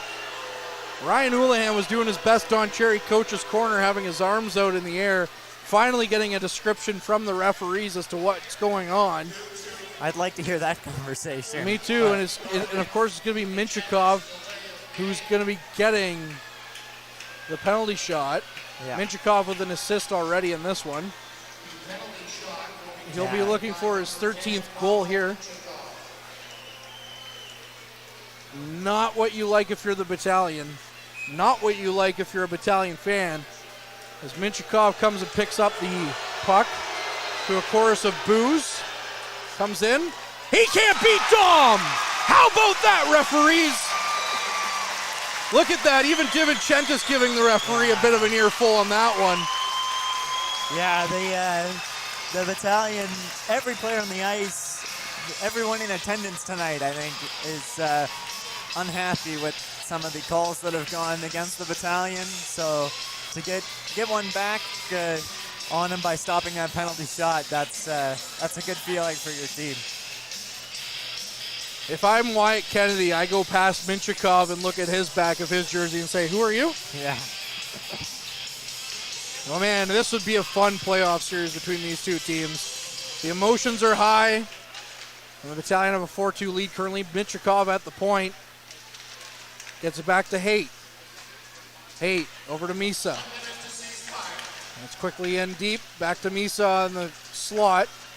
And then he quickly gets it back to the point. Bloom going to send that one down. And he's just going to miss the net. Oh, that would have been awesome seeing the former captain ice it against his former team. Minchikov with 40 seconds left on the clock. The Battalion will be getting Arnsby back here in a couple of seconds. Divinchentis kicks it out front. And now the Battalion scrambling in their zone. 4 seconds left till Arnsby's back. Misa sends it back in. Nelson's just going to clog up the corner. Arnsby back out on the ice. 20 seconds on the clock here. Battalion up 4-2. Lots of bodies in the corner. McNamara takes a shot. Divinchentis knocked down his helmet off. Are we going to call that one a penalty too? Why not? But Divinchentis, that is a legitimate play, and you get your helmet knocked off, and that is a legitimate blowdown. But I wouldn't be shocked with the way that this game's gone. As I've been told, I'm a bag of popcorn because I'm too salty. When we're all watching the same game, producer Ben. Yeah, that was can only be defined as chaos in front of the Battalion net for the last 40 seconds of play there. as you mentioned, the helmet of DiVincenzo's coming off to blow the play dead. But 12 and a half seconds to go. The Spirit using their timeout already. So electing not to take one to draw up a play here. And we'll see what they can come up with the 6 of them on the ice. You gotta think you can't tie the game in 12 seconds, but you can get one, like a moral victory here with 12 seconds left. Hey, 12 seconds can be a long time in hockey. We'll see what happens here. Willis takes the shot. DiVincenzo kicks that one into the corner. Gauvreau looking for a chance. Can't get it to go. Armsby's just going to clog it up, and the Battalion are going to skate away with 2 points over the North Bay Centennials, or rather the Saginaw Spirit, as the Battalion hold down the fort 4-2 with no help from the referees. And sorry, Saginaw, as much as the referees tried to tilt it in your favor in this one, the Battalion still skate away with the ever-important 2 wins. The rematch is going to be something fun to watch, though. That will be a fun game. And like you said, I'd be on the lookout for these 2 teams playing 7 games in an OHL final, potentially. It would be a fun series, 2 highly skilled teams, and like you said today, North Bay getting the edge, winning it 4-2, even though Saginaw dominates the shots 38-20. Minchikov and Petrov shaking hands at center ice.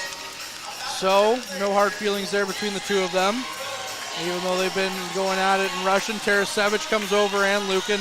Hislop comes over to greet his guys, same with Bloom, as they skate across red ice, or the red line. Usually you don't see that very often between 2 teams that just battled so hard between these 2. Again, the Battalion skating away with a 4-2 victory. The final shots, 38-20 in favor of the Spirit. Dom DiVincenzo standing on his head in this one. But that'll do it here for the game portion of it. The post-game show with Derek Lindemann and Lyndon Hochkamp coming up after this on the front line. And as always, keep your eye on the front line.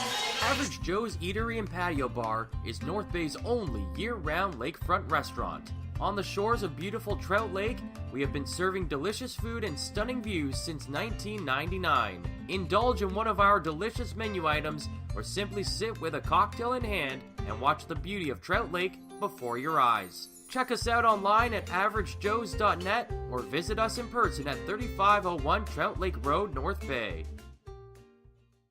As a Canadore College alumni, you have access to perks. Canadore Alumni Perks. This is a lifetime membership that includes special access to great offers, opportunities to get involved, and so much more. Graduates can access discounts and special offers from businesses and hotels locally, across Canada, and internationally. Get information on special events and news, or access the alumni job portal. Keep in touch with Canadore's alumni office. Visit canadorecollege.ca/perks. Great things happen here. You rely on your vehicle to take you to the places that matter most to you. So bring your vehicle to the team you can rely on to keep it running at its best. Dave's Automotive Services. Whether you're getting your car or truck ready for the season with a tire change, making sure you're safe on the road with an inspection and certification, or doing your due diligence to keep your vehicle in tip-top shape with regular maintenance, Dave's Automotive Services has you covered. Expert troubleshooting, quality repairs, and time-efficient labor are the 3 stars of service you can expect when you bring your car or truck to Dave's Automotive Services at 411 Airport Road. Call 705-478-5544 and book your appointment today. The Frontline Podcast, Season 3. Courtney Kenny, Matthew Sucrum, Derek Lindemann, Bob Coles, and Ben Long bring you closer your favorite teams like never before. Covering everything to do with hockey in the North Bay area, exclusive interviews with the North Bay Battalion staff and players, expert analysis on the OHL, NOJHL, and more, keeping you up to date on all things Voodoos, Trappers, Lakers, and more. It's a new season, it's a new adventure. The Frontline Podcast Season 3. Available wherever you download your favorite podcast. And welcome back into Memorial Gardens, where the final here tonight was the home side, the North Bay Battalion, coming away with a 4-2 victory over the visiting Saginaw Spirit. This is the Frontline postgame show starring Derek Lindemann and Lyndon Hochkamp. Let's take a look at the game summary. First, getting things, the Battalion on the board, Anthony Romani at the 11:58 mark. of the first period as he picked up his 9th of the season from Arnsby and Van Steensel. And that was all of the scoring in the first period as the Battalion went into the dressing room with a 1-0 lead. 5:31 into the second, Kyle Jackson extended that lead to 2-0. His 17th of the season. Petroff and Nelson with the assist on the power play marker for Jackson. And then the Saginaw Spirit rebounded with 2 goals of their own. The first at 8:26, Liam Storch with his first OHL goal of his career. Mitchikoff with the assist on his first goal. And then Mitchikoff got on the scoreboard himself with his 13th of the season from Hunter Height and Dean Locust. That coming on the power play at 17:04. And the teams went into the dressing room deadlocked at 2 apiece. In the third period, the Battalion added 2 more goals unassisted. Wakely getting the game winner, his 16th of the season at 10:10. A beautiful break down the right wing side, making no mistake, putting that over the shoulder of the Saginaw Spirit goaltender, Tristan Lennox. And then the insurance marker, Justin Ertl, at 12:47, his 10th of the season from Josh Bloom and Kyle Jackson. And that was all of the scoring the Battalion needed as they went away with a 4-2 victory. Taking a look at the shots on goal, the Saginaw Spirit really dominating in that category. 17 in the third period for a game total of 38. The Battalion 9 in the third period for a total of 20. Looking at the power plays for the evening, the Saginaw Spirit were 1 for 7 in the specialty teams, and the Battalion were 1 for 4 with the man advantage. Face-offs got a little bit closer there in the third period as the Saginaw Spirit only outshot the Battalion, or out-won in the face-off dot. 36-31 were the finals, but not enough for the Battalion as they hold on for a 4-2 victory. Let's take a look at the other action in the OHL tonight. 3 other of the games going on are finals now as the 67s were in Guelph and they came away with a 5-3 victory over the Storm. In Hamilton, the Kingston Frontenacs took a 5-1 victory over the Bulldogs. And in Sarnia, the Pigreal Petes skated to a 4-1 victory over the Sting. Late in the third period, the Sioux Greyhounds are ahead of the Owen Sound Attack 4-2. And then the late game is a 6:05 start from Oshawa, their regular Sunday night game, as they host the Barrie Colts. Let's bring in Lyndon Hokamp. The moment of the game, though, 1:05 left, and Dom DiVincentis gets called for delay of game, knocking his net off, and that's going to give Pavel Mitnikov a penalty shot. Yeah, what an opportunity it was for Mitnikov.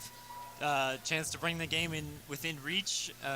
Mitnikov having a stellar game, the natural shooter for the Spirit, and DiVincentis doing what he's done all season, and especially tonight, throwing up the stone wall, keeping Mitnikov out of the net and keeping the Battalion up by 2.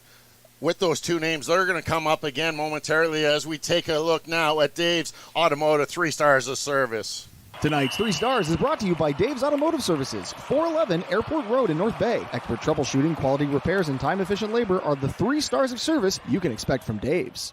Third star from the Saginaw Spirit, just mentioned, Pavel Mitnikov. He had a goal and an assist. He was a +1, 10 shots on nets for the defenseman from Sarnia. Second star from the North Bay Battalion, Justin Ertl. He had 1 goal. He had that assurance goal at the 12:47 mark of the third period. And the first star, definitely deserving first star honors tonight, 36 saves, was Dom DiVincentis, none bigger than late in that third period as he really dominated the crease area, showing why he is one of the elite goaltenders with the North Bay Battalion. You cannot say enough about how Dom DiVincentis played tonight. Yeah, you really can't. I feel like we say it every single game that DiVincentis has a solid game in net, holds the Battalion defense together. You were talking about his communication earlier in this game, and it shows yet again why he's an elite goalie in this league. And you just see when he makes those big saves how excited the bench gets, and even the penalty shot, how much the crowd got into that after making that save. Mitnikov put on 4 or 5 moves, quality moves, and DiVincentis just stayed right with him, move for move, and got that right leg out just at the last second to take away the bottom of the net. And that's how it goes, is just you run into a hot goaltender, and that's probably what Saginaw Spirits are saying is we ran into a hot goaltender tonight, but these two top teams are at the top of the OHL standings, and this just showcases how strong teams are and how good the OHL playoffs are going to be. Yeah, definitely. I mentioned that to Courtney during the game as well, that there's a very real chance we see these two teams in an OHL final playing for a spot at the Memorial Cup. And I wouldn't be surprised that if he could see 7 games like this, that would be an amazing playoff series. The speed, the skill, the goaltending, it really had everything tonight. I was really surprised that it looked like in the third period both teams were starting to settle in, that it was going to be a long third period, probably even some extra time, but somehow one little mistake gave Wakely an opening down that right wing side, and he made no mistake. Dallin Wakely, 16 goals already on the season. He's looking to rise his stock in the NHL rankings this year. Yeah, definitely. A highlight reel goal for him coming in on his own and scoring that one.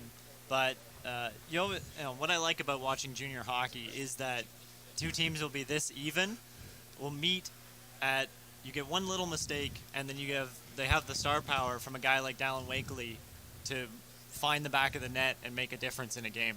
And that's just it, how deep this North Bay Battalion team is. And they still have Kyle McDonald on the sideline for the forward bunch. They have 10 quality forwards that could really earn top honors any night of the year.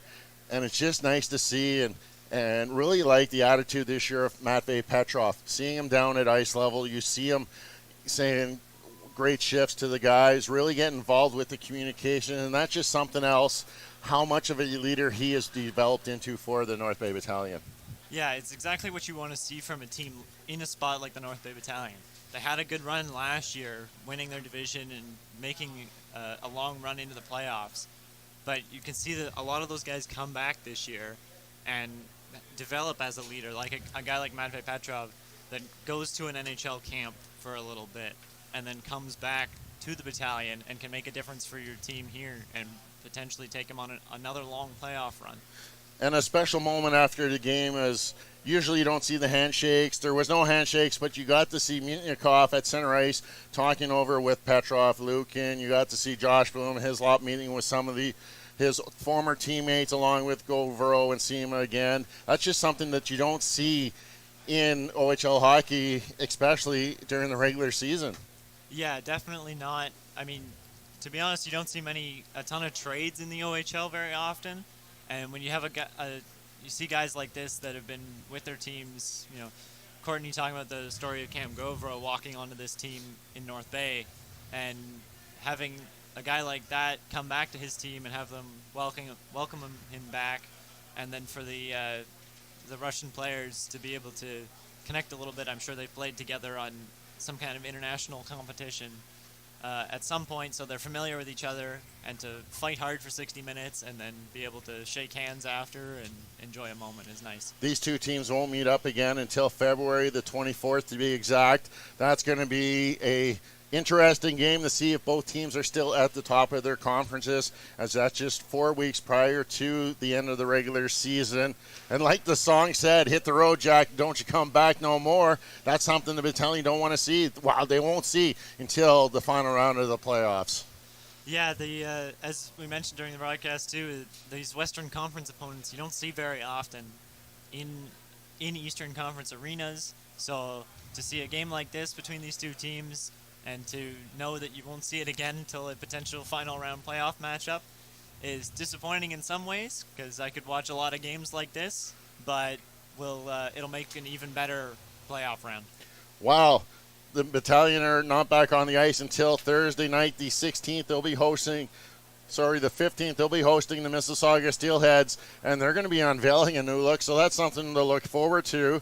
Before that, talking about some of our affiliates, the U18 Trappers are in the finals at the Vaughan Kings tournament this weekend. They made it to the finals, beating the Vaughan Kings in the semifinals, so they're going to get to face the Toronto Junior Canadians again in the finals, a team they lost to in the round robin by a score of 4-2. So that's going to be a rematch in the finals of the Vaughan Cup Challenge. And then this week with the NOJHL, the Powassan Voodoos are in French River this afternoon for a contest there, and then they're going to be playing the back end of a home-and-home Wednesday evening as the French River Rapids are going to be in Powassan to take on the Voodoos. That game will be a 7 o'clock start, and you can catch that right on the Frontline broadcast, the YouTube channel. And then coming up this week for the North Bay Battalion, like I said, the next game will be the 15th as Mississauga is in town to play the Central Division rivals, and then they'll be on the road for the first of a home-and-home as they are in Barrie to take on the Colts on the 17th, and then they'll play again immediately less than 24 hours as the Colts make the return trip here to take on the Battalion. So that's the week ahead on the Frontline broadcast. For our producer, Ben Long, Courtney Kenny, Lyndon Holkamp, I'm Derek Lindeman. Make the final again here. 4 for the North Bay Battalion, Saginaw Spirit. 2. Enjoy the rest of your Sunday evening. Meals are a special time for families to gather, share their day, and spend quality time together. Those dinners are made extra special when you add tropical produce found in the markets and grocery stores that carry La Huerta imports. La Huerta knows the importance of family, so they know which quality products make the best quality meals for your customers, whether it be Mexican Hass avocados, Brazilian figs, Ecuadorian red dragon fruit, or something just as exotic and special. To get your supply of the best tropical produce at competitive prices with brands buyers trust, contact La Huerta Imports at 705-752-1478. Community engagement is one of our core focuses at McDonald's. The key is finding the right people who are passionate about the same things we are, helping kids be kids. McDonald's proudly supports local organizations such as the North Bay Regional Health Center Foundation, Big Brothers Big Sisters, One Kids Place, the Children's Aid Society, and Ronald McDonald House Charities.